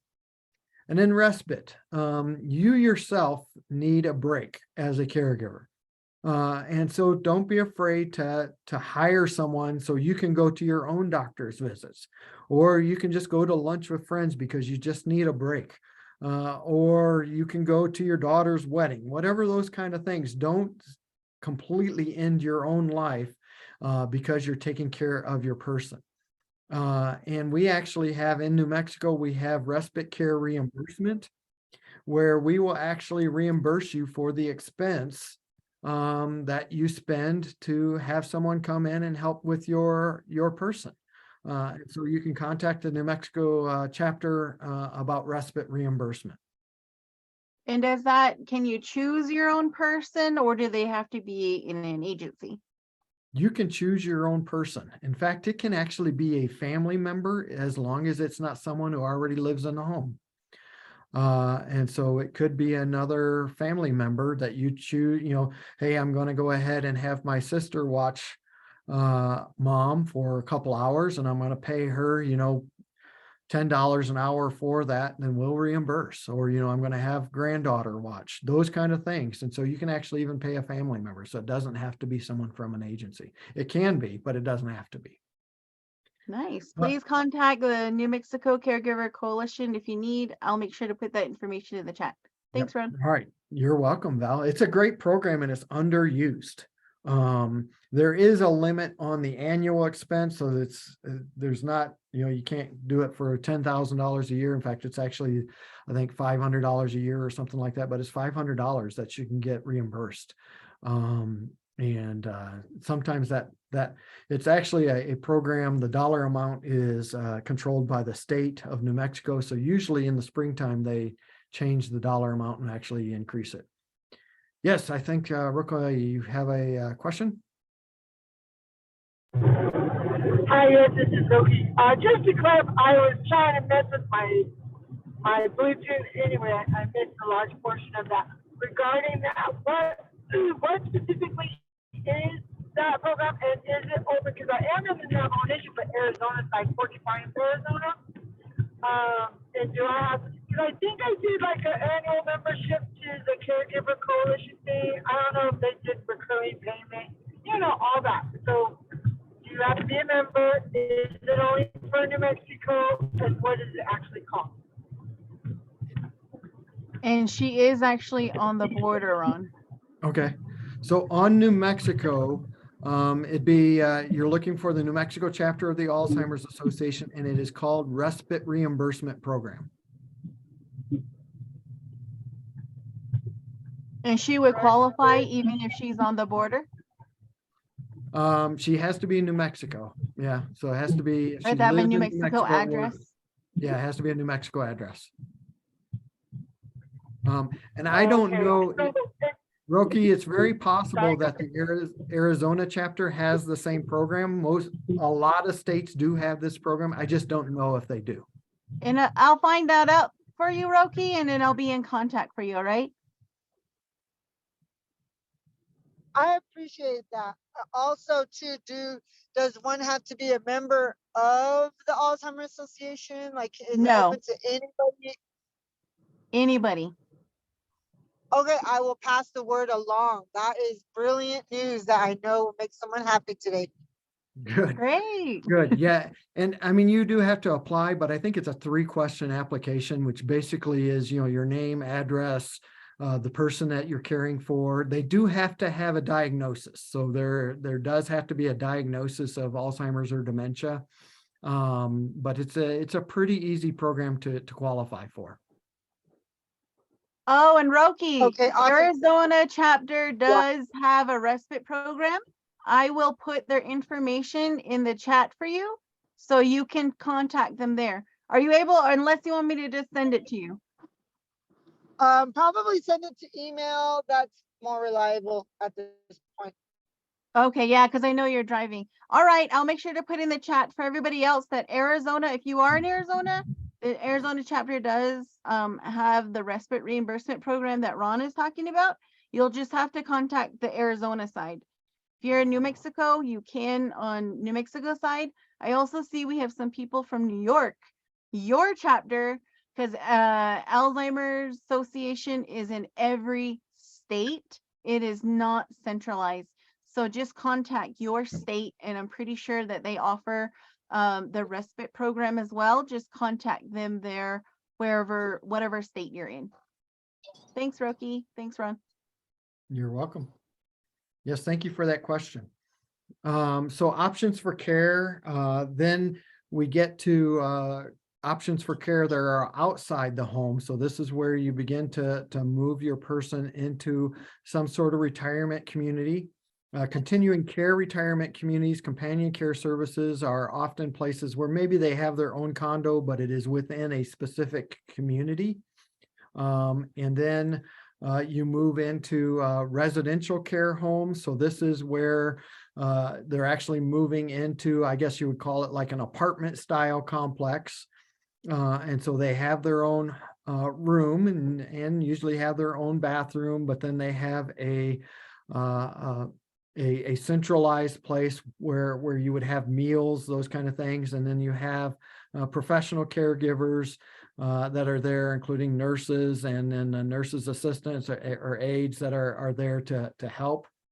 Then long-term care, which is another type of residential care.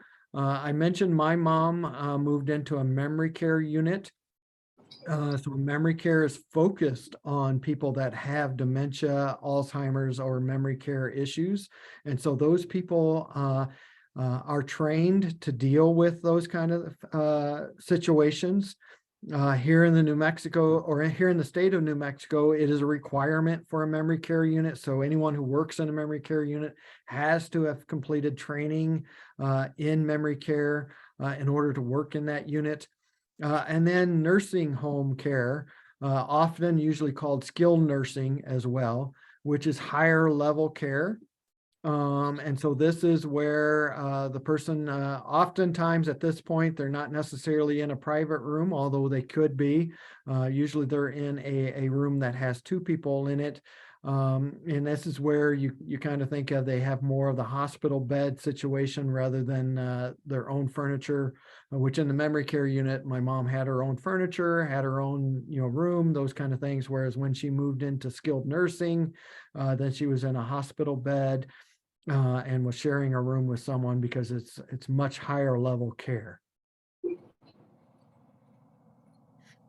Okay, talk about the promise.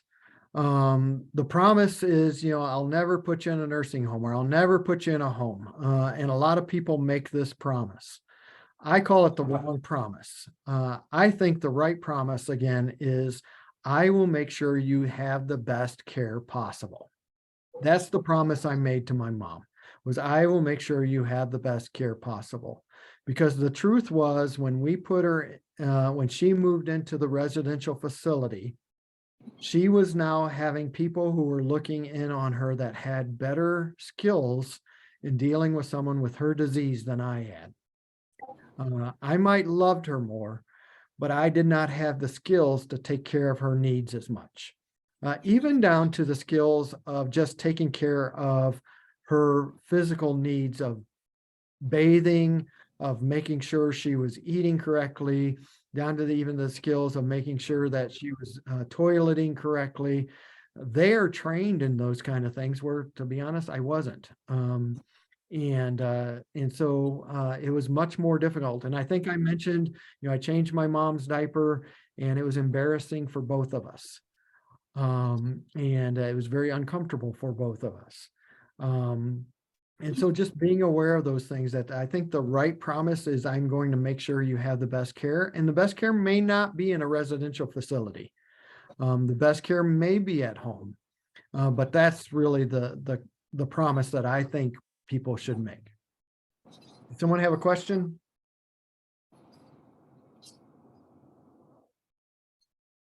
Okay, we'll keep going. Considering a move. So families often consider a move to facility for 24/7 care. One of the things I recommend is looking at these things. So Valerie and I talked about at the part 1, we talked about doing a lot of these things actually well before late stage. I would recommend doing the same kind of thing well before late stage, which is going out and looking and seeing what are your options. Just because you look at the options that are available doesn't mean you have to do anything about it. Just because you say, hey, you know what, if we get to the point where we think a residential facility is the place and this is the one, doesn't mean you actually have to move that person into that residential facility. But at least you know what's available. Involve everyone else in the network, in your community, in that position or in that decision. For me, I had 5 brothers, so there were 6 boys that we dealt with that. And begin by visiting more than one care residence. I'm going to tell you, I say it's a quick story, but it takes me longer than I think it does to tell the story. But I'm going to tell the story about how we came to the decision to move my mom into a residential facility. I mentioned earlier that we recognized she could no longer live by herself. And we recognized that moving her into my home or into one of my brother's homes was no longer a viable situation. We looked at everything. We looked at maybe, could we afford to have a visiting nurse come in and just stay with her? And would that work? We looked at nurses coming into our house. Again, my wife's a nurse, and so we looked at it. Do we have the capability? And we decided that the residential care was probably the best thing for her because it would keep her where she was with her friends, with her church, closest to more of her sons than moving her to New Mexico. And so what I did is I went out and researched. I went out on Google. I called a place for mom. You've probably heard commercials about that. I called a place for mom. It's a free service, and they give you information. I identified all the residences that were in my mom's area. The other thing that a place for mom helped me with was just thinking about what kind of place I was looking for. Was I looking for, obviously I was looking for memory care, but I wanted a place where my mom, once we moved her in, she would stay in that one residential facility, that they would have the level of care that as her disease progressed, they could continue to match that. And so that was a consideration. Obviously, I was looking at finances, and so was looking for something that she could afford. And also, there are a lot of residential facilities that if your person runs out of money, they spend all their money, they live long enough that they spend all the money, that they will kick them out. I didn't want that to happen. So I wanted a place that if my mom ran out of money, she could continue to be there, that they would just accept what her Social Security payments were. So we looked at places that were like that. So I identified 6 places that I wanted my mom and I to go look at. And they were everything from one I called Lifestyles of the Rich and Famous place. I knew it was a place we could not afford, but I wanted us to go visit and see what it was like. And then it was all the way down to one that I called One Flew Over the Cuckoo's Nest. It was a place I knew I did not want my mom to be in, but again, I wanted to see what it was like. And so I went up and spent 2 weeks with my mom where we would go and visit one of these places every day. And this is again where a place for mom really helped me out. They gave me suggestions about how to go visit a place, what questions to ask, what to look for. For instance, they told me, hey, they're going to show you a room and they're going to clean all the way to that room, and that room is going to be spotless and it's going to be clean. So go look at the room, but when you come out of the room, turn the wrong way. Go down the hallway that they don't expect you to go down. And now continue to look for cleanliness. Continue to use your nose and smell things. People are going to have their doors open. So look in the room and look and see, is dirty laundry piled up? Do the people in the rooms look like they're happy? Walk all the way down to the end of the hall and look in the corners. Is it clean? Does it smell good? And so I did those kind of things at each one of these 6 places. And I would tell you that my mom would visit with me. And so as we would walk back out to the car, this is one of the places I've actually found joy in the journey, because we would walk back to the car and my mom wanted to hold my hand. I mentioned I have 5 brothers. So, our household, I'm number 4. So our household was kind of full of testosterone and anger. There was not a lot of hand holding. I don't remember as a little boy holding my mom's hand walking around. And now my mom wanted to hold my hand. And so in some ways I became like a 9-year-old boy holding his mom's hand walking around. So it was really a nice memory for me to have. But as we'd walk back to the car, I'd say, Mom, what do you think about this? And she'd look at me and she said, well, it's okay, I guess. And she said that about everyone until we made it to One Flew Over the Cuckoo's Nest. So this was very institutional. It was cinder block walls, it was cement floors, it was steel doors. Really, if you've seen the movie One Flew Over the Cuckoo's Nest, it might have been the place they used for that movie. I don't know. It was really bad.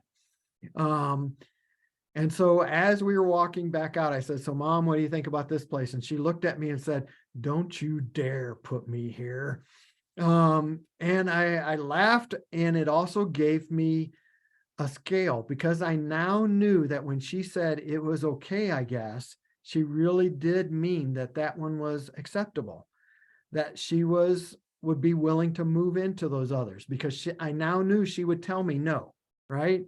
And so it was very helpful. So we chose one of those 4. We didn't choose either, Shangri-La, and we didn't choose One Flew Over the Cuckoo's Nest. We chose a place that she could afford.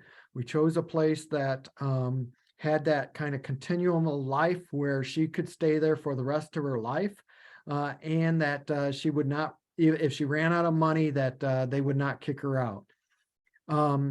So they put her on a waiting list, because here's the truth. The good places have waiting lists. If you need to move your loved one in tomorrow, the good places don't have openings. You know which one does have an opening? One Flew Over the Cuckoo's Nest has openings. And so that's why it's so important to do this work well ahead of time. Before you really even want to make the decision, do this work. So my mom was on a waiting list for 2 months. And when it came time to move her in, my older brothers actually called me and said, we don't want you to move Mom in. We think it's too early. And now I had power of attorney. We talked about power of attorney earlier. I had power of attorney, and my youngest brother was power of attorney as well. We were sharing power of attorney. I was power of attorney for healthcare. He was power of attorney for finance. And then we were backup for each other. So we were making the decisions together. And when my brothers called and told me that, I said, okay, first of all, I have power of attorney. This is not a democracy. I am informing you. I'm not asking you for a vote. Second of all, you may be right. It may be too early, but I would rather move Mom in too early and for her to know that the people in the purple uniforms are there to help her than move her in too late and for her to be terrified of them for the rest of her life. So to my brother's credit, they actually showed up when it was time to move. And basically the facility called me and said, you have 10 days to move her in. If you don't move her in within 10 days, it goes to the next person on the waiting list. And I said, we'll be there this weekend and we'll get her moved in on Saturday. And so my brother showed up and we moved my mom in. And my mom was happy. My mom was taken care of. She was healthy. It was a good place for her. She made friends. She recognized who the people in the purple uniforms were and they were taking care of her. She ate better now than she was eating on her own, because now they were cooking her healthy meals and they were making sure she was eating things that she liked and that were healthy. They had exercise classes. They had aides that would make sure that, hey, do you want to go for a walk? We're getting ready to have a group walk out on the grounds. You want to go for a walk? My mom loved walking, so she always went with the group walks. They did stretching in the morning. They did some of those physical things. And so she got that kind of care that she wasn't getting when she was by herself. And I don't know if she would have gotten them, to be honest, if she had moved in with us, because we were busy with our own lives. And so I'm not sure, to be honest, if we would have been able to do that. About 3 months after my mom moved in, 2 of my older brothers called me and told me, we're glad you stuck to your guns, because mom is happy, she's healthy, and you are right. She moved into a good place. And my mom lived the rest of her life there. It was 12 more years. And they took care of her well. She was as healthy and as happy as she could have been during those time frames. So I do not regret that decision at all. In fact, I am very glad that we made that decision. So anyway, I wanted to tell that story because sometimes people ask, well, how do I know? It's an individual decision, but that's how I knew. And that's kind of our decision-making process. So facilitating a move, keep it brief and simple. For my mom, it was about her doing what was best for her. And we only gave her the information she needed to know. She didn't need to know about the finances anymore. We were taking care of that. Even though it was her money, that it was her bank accounts and those kind of things. My brother and I were the ones actually making all the decisions. She didn't need to worry about those things. And acknowledge your own feelings, right? I mean, it's very easy to feel guilty about moving your mom into a residential facility. And there were times I did feel guilty about it, but then at the other times I would look at it and I'd say, well, what's actually happening? And I would recognize, hey, what's reality is she's being well taken care of.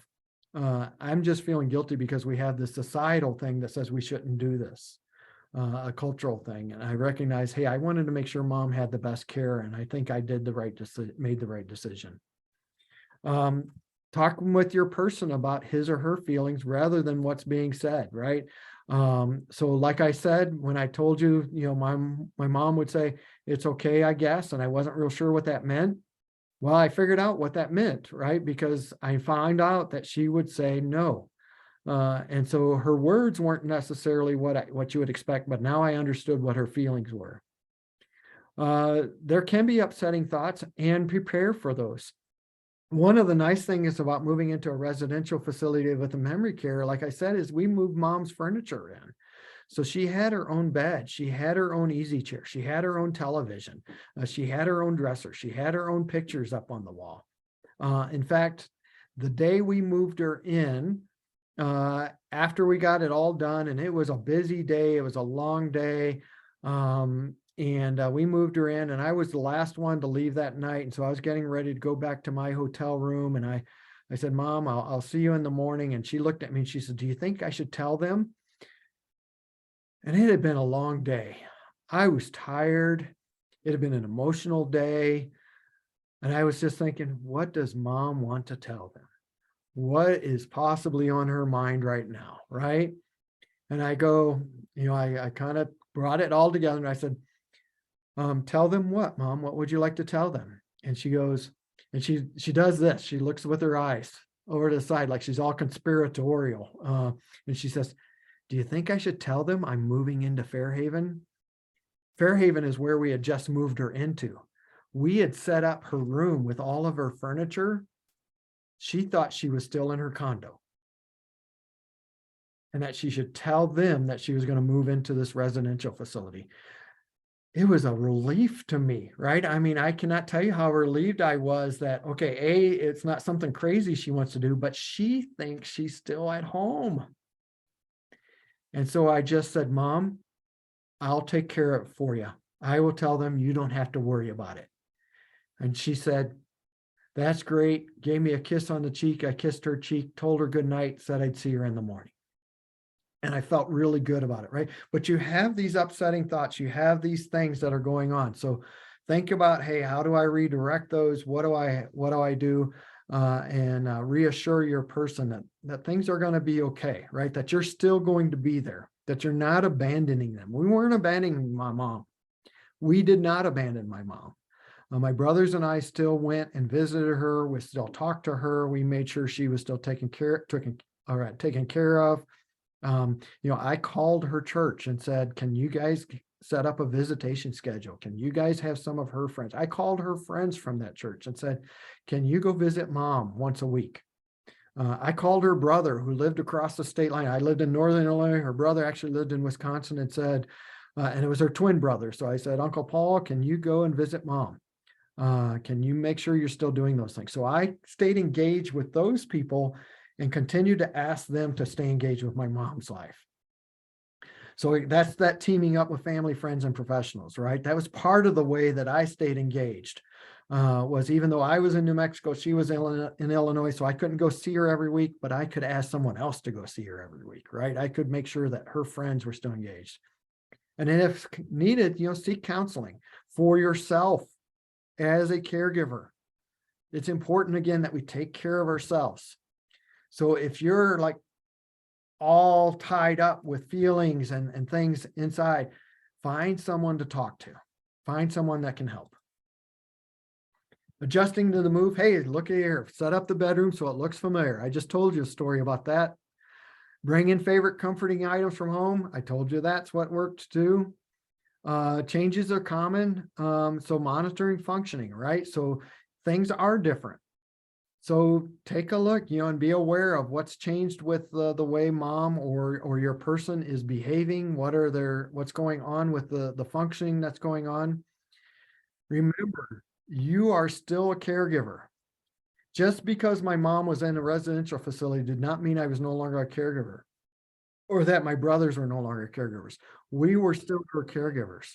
I was still her advocate for the doctors. I was now the advocate for the residential facility. In some ways, I actually expanded my role because I had more people that I was contacting. I was making sure that her friends and other people were staying engaged. It's going to sound funny, but I ended up finding out that one of the building maintenance people for the facility that my mom was at was a friend of a friend. I became friends with that building facility person, and he started checking in on my mom every week. And it was all because I called him and said, hey, my mom's at Fairhaven. It's a great place. I love the work that you do. I appreciate what you do to keep the residents there healthy and happy. Would you mind looking into next time you're in, over in the memory care unit, why don't you stop in and see my mom? Her name's Pauline Epps.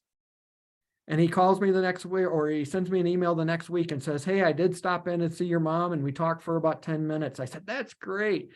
And I forgot, he told me something they talked about. And so then I gave him a clue about something else he could talk to my mom about. So he stopped in the next week, right? I just stayed engaged with him to say, hey, here's ways that you can keep talking to my mom.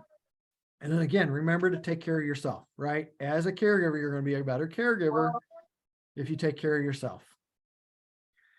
So how do we monitor mood as the person goes into, or monitor care as the person goes into this late stage and continues to go? Mood, are they in bad mood? Are they in a good mood? Are they in a mood that you can adjust? Behavior, what's going on, right? What are their actions, right? We often call it acting out when they start doing something that bothers us. What are the ways that we can adjust that kind of behavior? And then their mental status. I encourage you not to do the test. And I will tell you, you will still do the test at times. And the test is saying, Mom, do you remember when? Mom, do you remember we said this? Mom, do you remember we talked about that? Using the remember word is the test, right? And we do it naturally, right? Because we want to know, does mom still remember? How's she doing? How's her memory happening, right?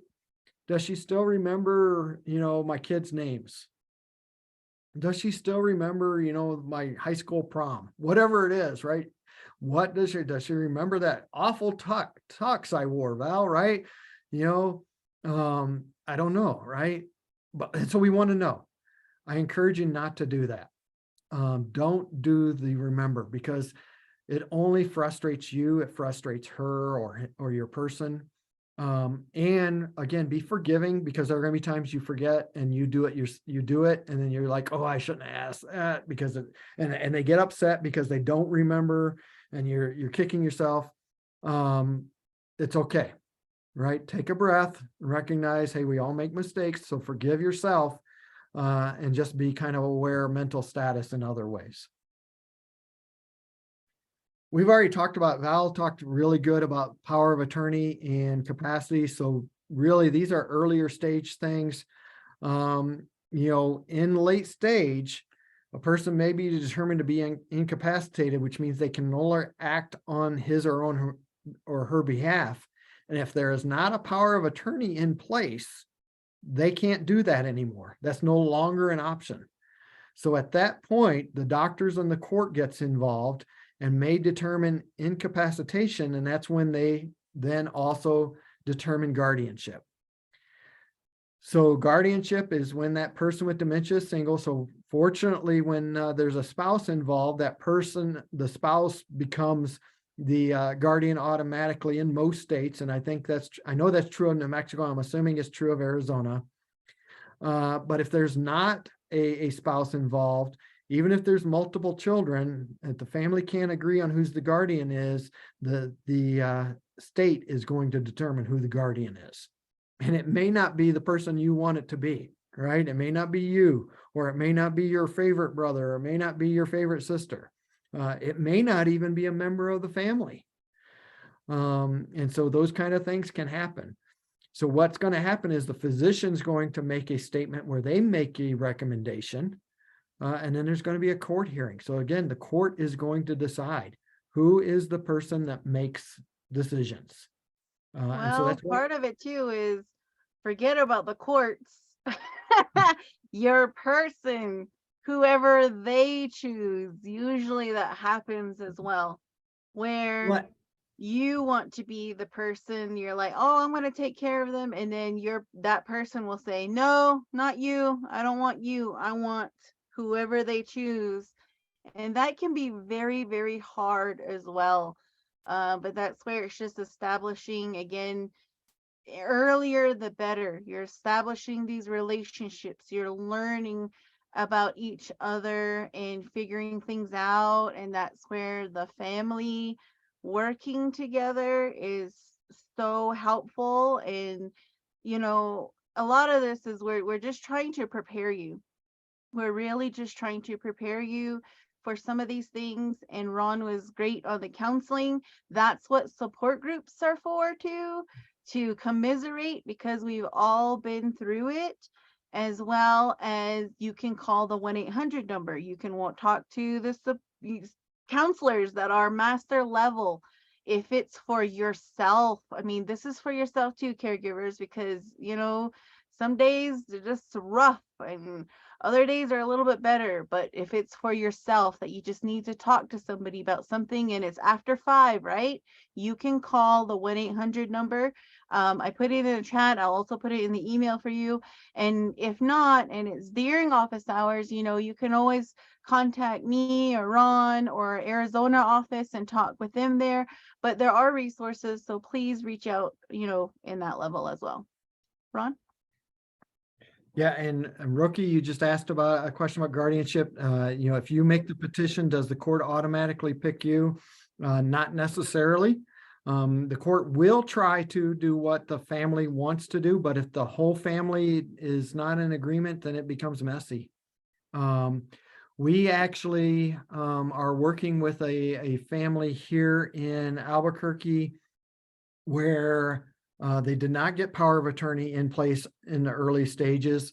And someone actually out of state has convinced mom that they're interested in a relationship with them, a long-term or a long-distance relationship with mom. This person has basically depleted mom's bank account, has basically taken all of her finances, and the children have all been telling mom, hey, this is what's happening, but she doesn't believe it because this person is interested in her. This person cares about her. And now that the money is almost all gone, you know where that person has disappeared, right? Because they're no longer interested in mom.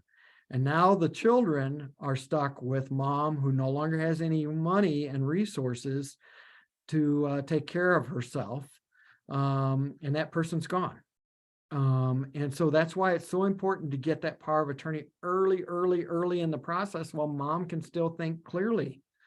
And to have those conversations early in the process, because otherwise it becomes really messy.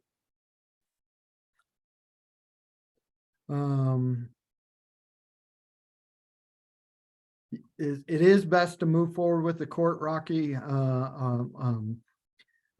going as you know, the earlier you do these things, the better off you're going to be.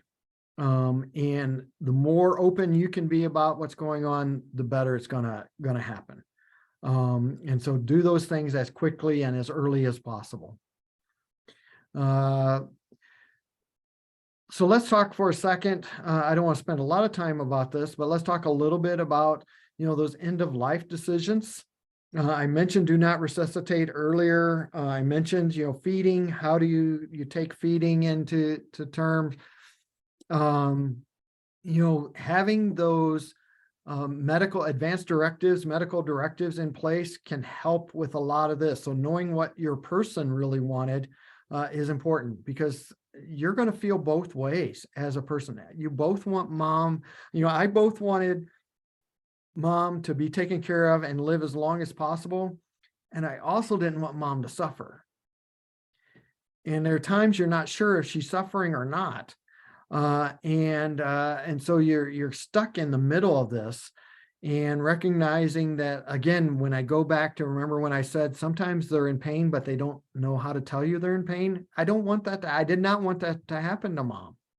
And so my brothers and I had a lot of conversations about, especially as my mom progressed, about what we did and didn't want to do.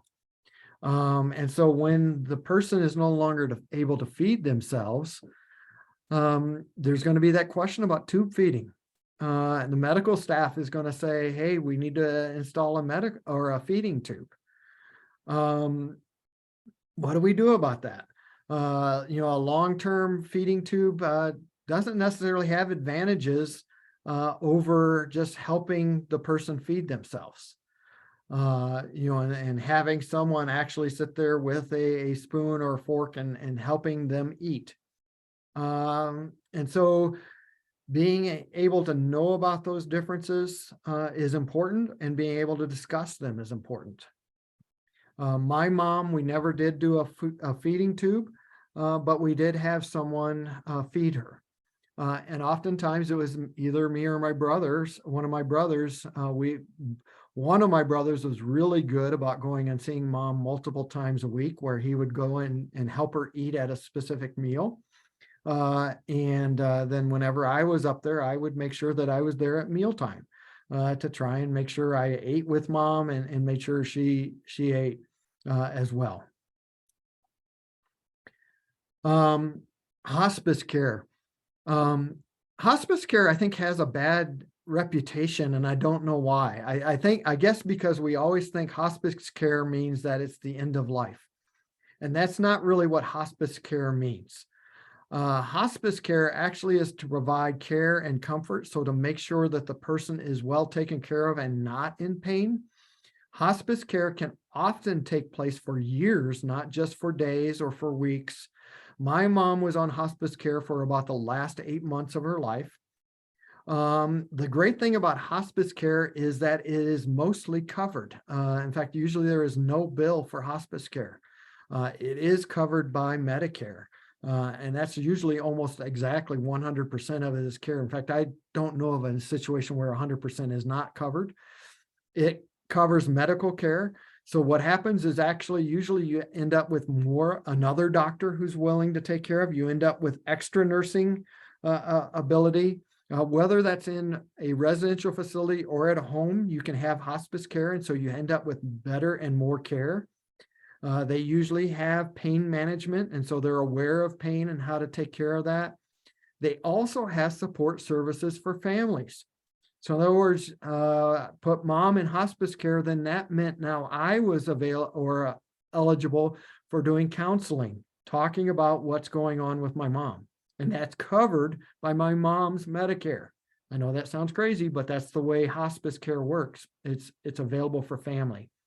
And again, it can be provided in the home or in senior living settings and is covered by Medicare. So I recommend looking at hospice care quickly, as soon as possible when you're looking at that.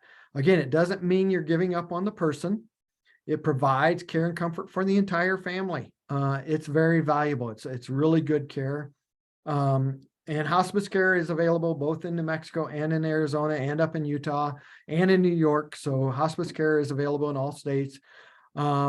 They don't necessarily drug the person to where they're unable to function.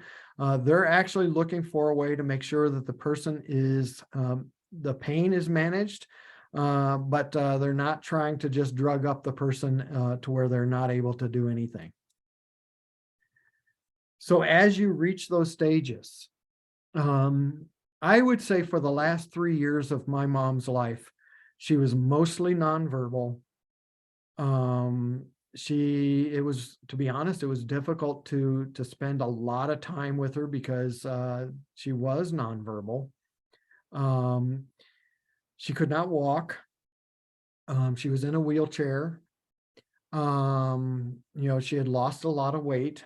And so you expect these things. I did feel sadness.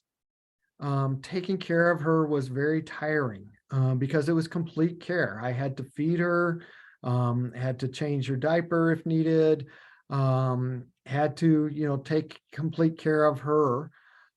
She couldn't do any of it.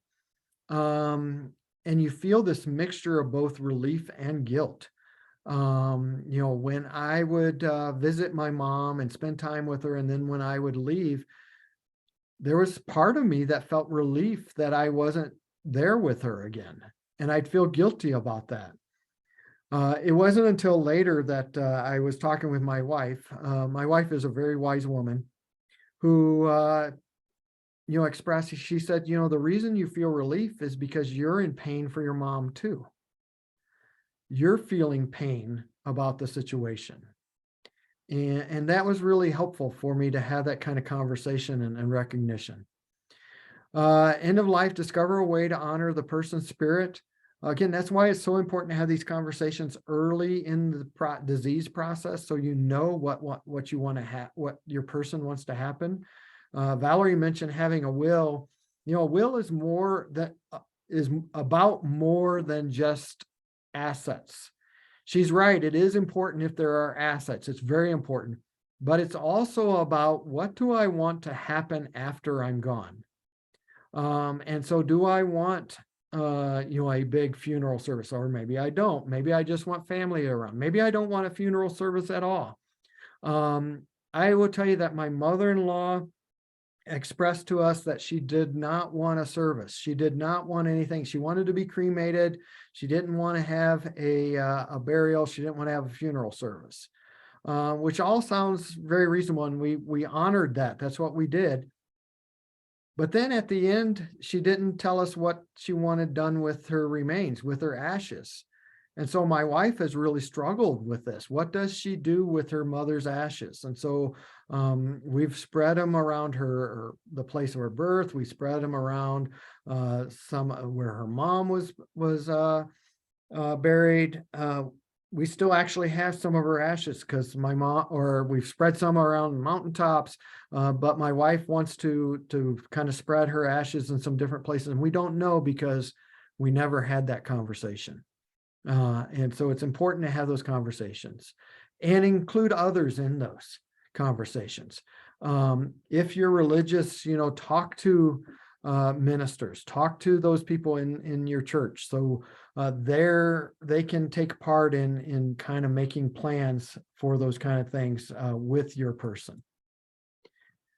Again, we want to respect those end of life wishes. And if we don't know what they are, it's hard to respect them. So find out what those are. Ensure those advanced directives are in place so you can follow those. If your person wants to have DNR or doesn't want to have a feeding tube, make sure you have those things in place. As you reach those stages, as my mom was in that last stage, what I was looking for was making sure my mom wasn't in pain. I wanted to make sure she was comfortable. And then I wanted her to have the connections where we could. I told the story earlier about finding out that when I took her to that church service, she started singing along. So that was a connection. And so I wanted her to have that connection whenever we could. So worked with my brothers to make sure she could have that connection. I mentioned earlier that in our conference that we're going to have on December 10th, we're having a session on anticipatory grief. Grief is very normal feeling. And it's very normal to start feeling that grief before your person's actually gone as well. And so be aware that that's normal and that you have to go through those things.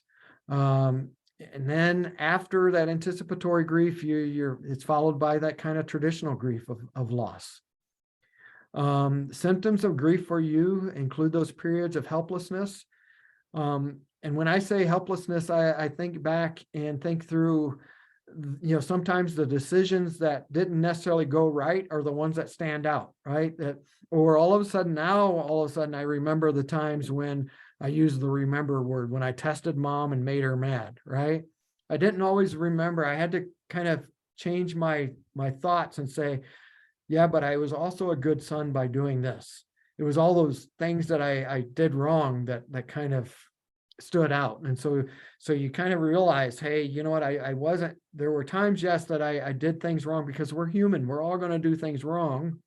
But I tried my best to do things right. And so you had to kind of change those. In yourself, you'll change in appetite and sleep patterns. You might not eat, or you might overeat. You may have trouble sleeping. You may wake up in the middle of the night. So be aware of those. This is, again, another place where that 800 number is really important. When you're not able to sleep, call the 800 number. They're available 24 hours a day. You can find someone to talk to, and you can just share, hey, here's what's going on. Here's why I can't sleep. And they can kind of talk you through and help you talk that out. You'll be angry and you'll be frustrated, and that's perfectly normal. I know for my brothers and I, we were angry with each other and frustrated with each other, and angry with ourselves and frustrated with ourselves. And we've kind of worked through that together. And then, social withdrawal is another symptom. If you just all of a sudden feel like, I don't feel like going out. No, I don't want to go out. No, I don't want to do this. No, I don't want to go to work today. I just don't feel like I can be around people. It's okay to do that a little bit, but don't completely withdraw yourself, right? Make sure you're still engaging with others because it's important, again, that you take care of yourself. And that's what our support groups are for. We have one next Monday, and Ron will be there. We also have Alexis from Arizona that is there. I'm there. But that's where, again, we just talk about these things and just know that you're not alone. Yes. So here's ways to contact the Alzheimer's Association. Our website is alz.org.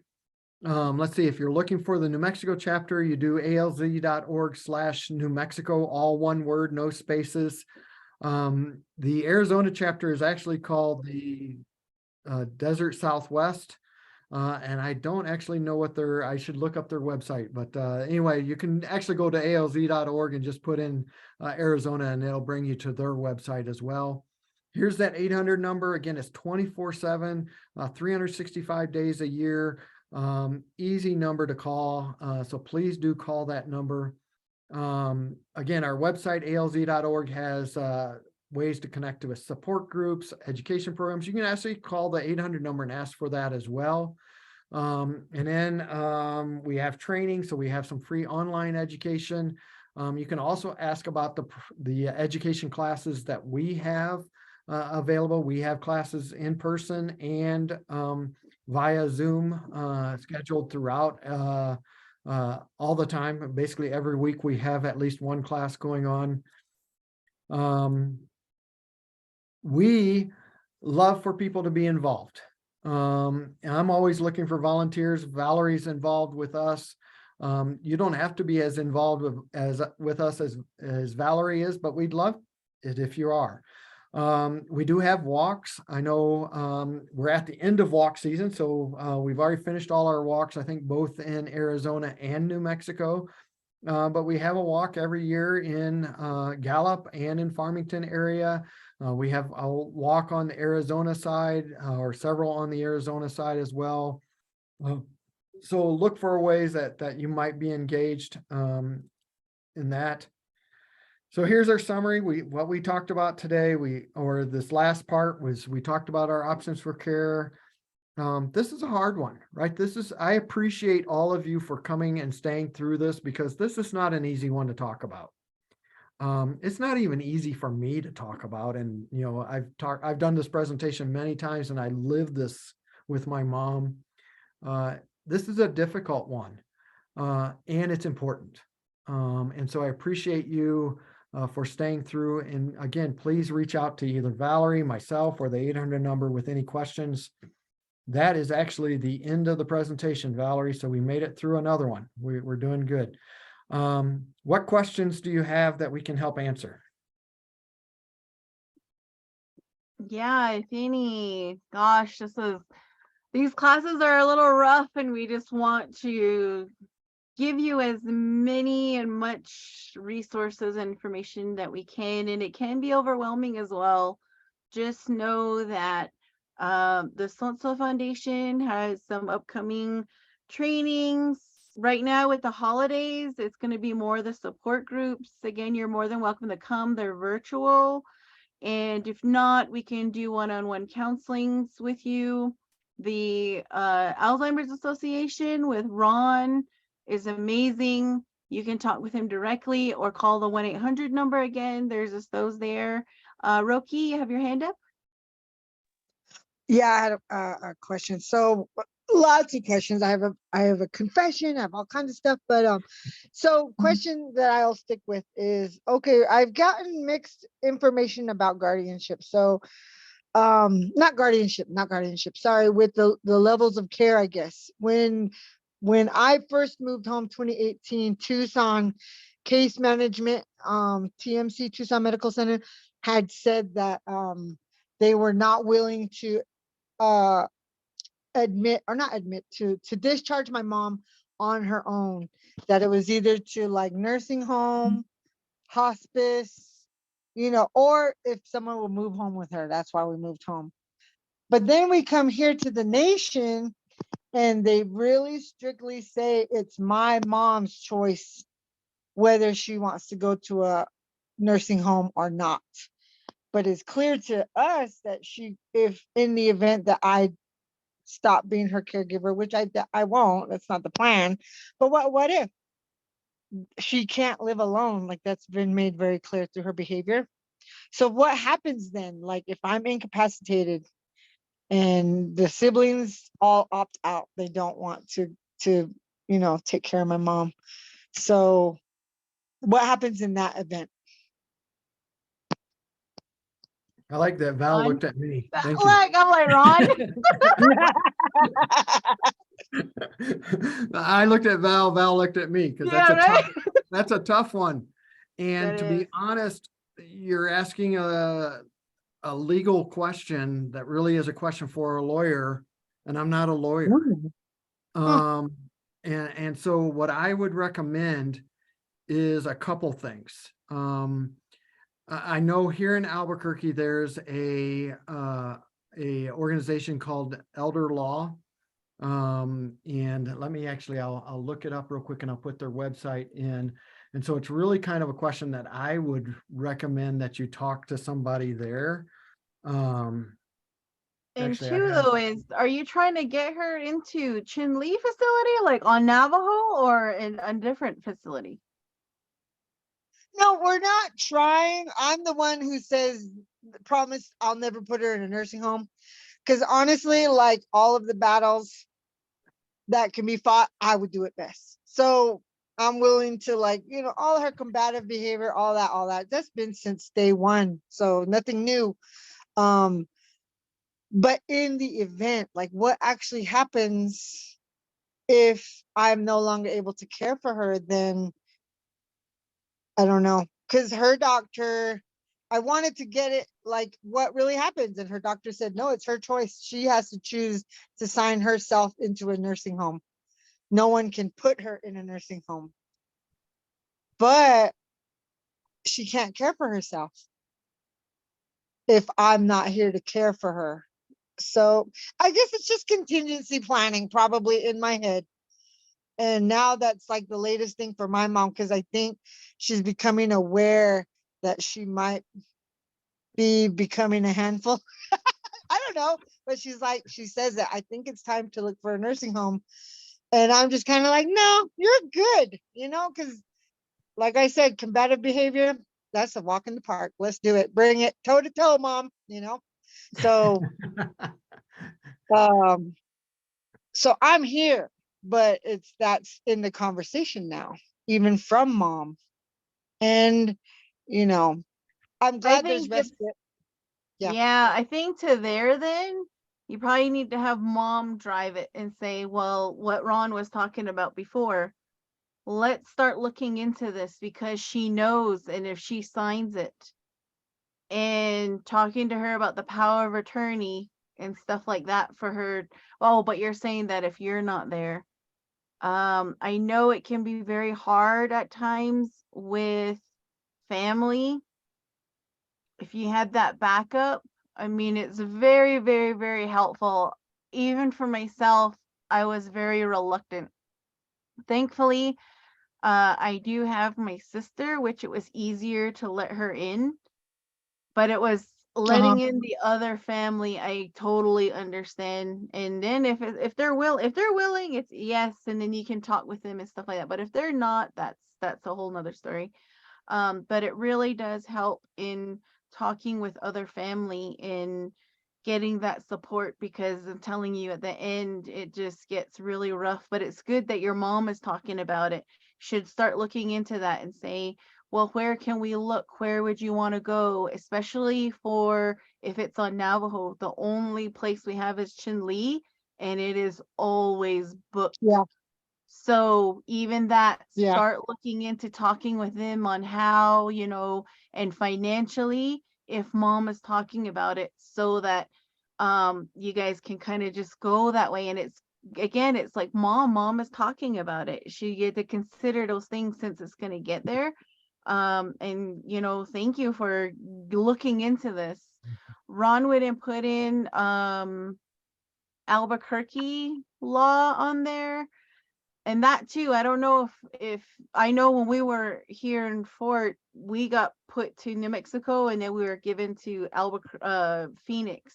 I always advocated for New Mexico. I didn't like the way Arizona dealt with things and whatever. It just felt like New Mexico side was a lot easier for me. But if you are already Mm. dealing with Arizona side, um, that's another thing to look into about some of these, like what to do, but kind of have mom too, like guide it and talk with her and let it keep going. And I think even that, like I always say, bajo jish for her, maybe even looking into really talking to an attorney about her will and what she wants. So if she says she wants to go into a home, that will be written there, and then they can take that for her how she wants. and to go Right. forward in that way. Yeah, to have it written. So let's say you're completely out of there and who even wants to try to go, but if she wrote it, then that's how it can go as well. But these are really good questions to ask a lawyer what you can do legally. And Ron also put in there, and I'll make sure to take this, hopefully I can copy it there, and put it into the email as well, so that you can just start talking to people that are really into this there. I know when they say that it's dealing with Navajo though, they start saying you should start talking to an attorney there. They want to start charging you. There are some low to no fees as well. And I think one of the good places that I would start too is with the hospital or whoever told you this, and say, do you have that counselor or legal person I can speak to about this, or asking for referrals from them, because they would probably have it to low to no cost.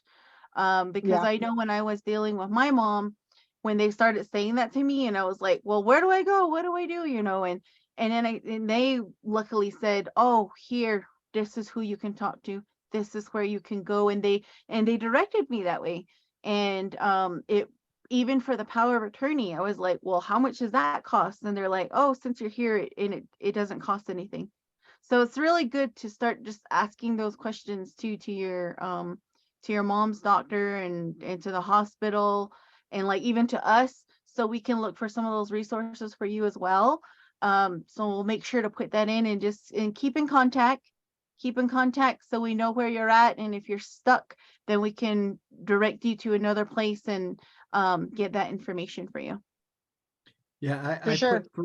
I put 3 resources in the chat. The first one is Albuquerque Elder Law, which is it's a great resource. A lot of people I know here in the Albuquerque area use them. The second one is actually the state of New Mexico Aging and Long-Term Services Department, and so they're going to have resources and can tell you more about state of New Mexico thing. The third thing is the Bar Association of New Mexico has a program called LREP, which is Legal Resources for the Elderly Program. It is a free program.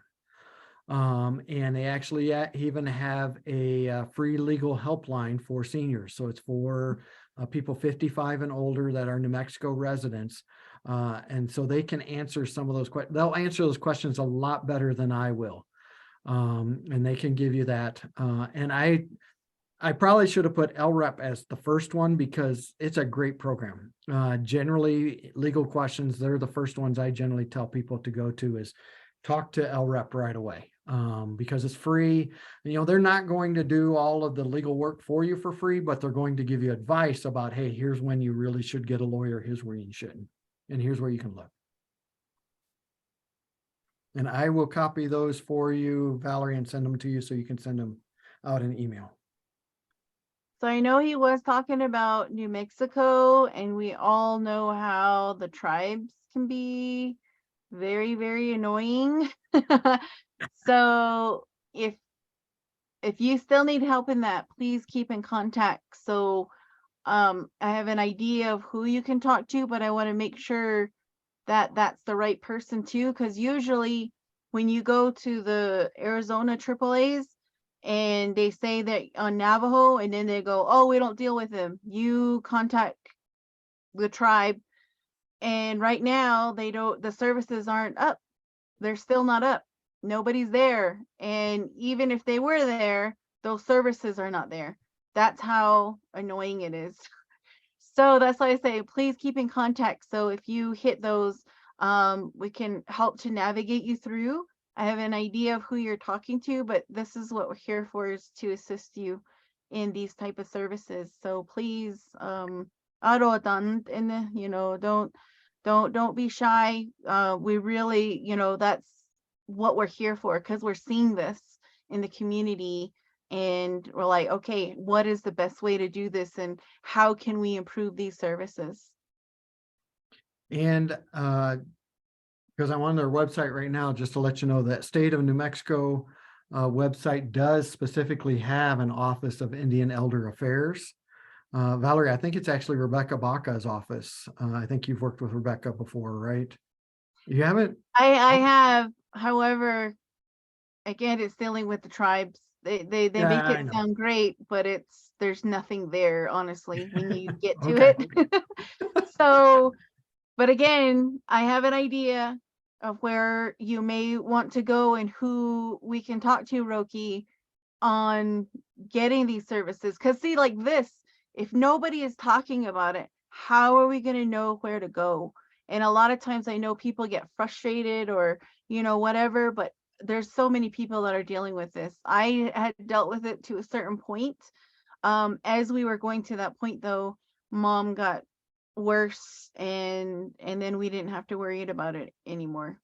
But I know that again, it's just all about being early, asking these questions. So thank you for asking, and we can help you get there wherever you need, what to do, and just assist you in your journey.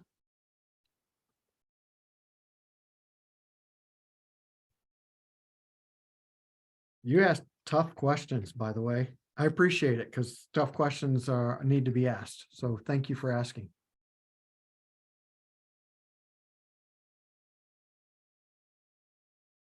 Are there any other questions?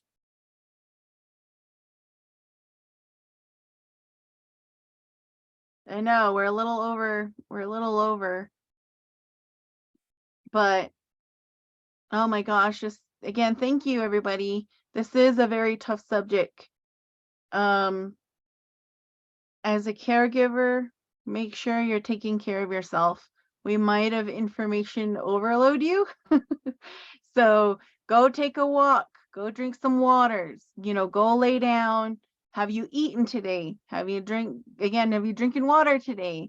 Please take care of yourself, and just digress, if it's too much, take that breath and look at it again. We're here. We can help you on your journey. There's some upcoming trainings, there's conferences that we just went through, but in any rate, we're here to kind of help you wherever you're at, and appreciate everybody that has come to the series. We're just so excited to have everybody have a great holiday.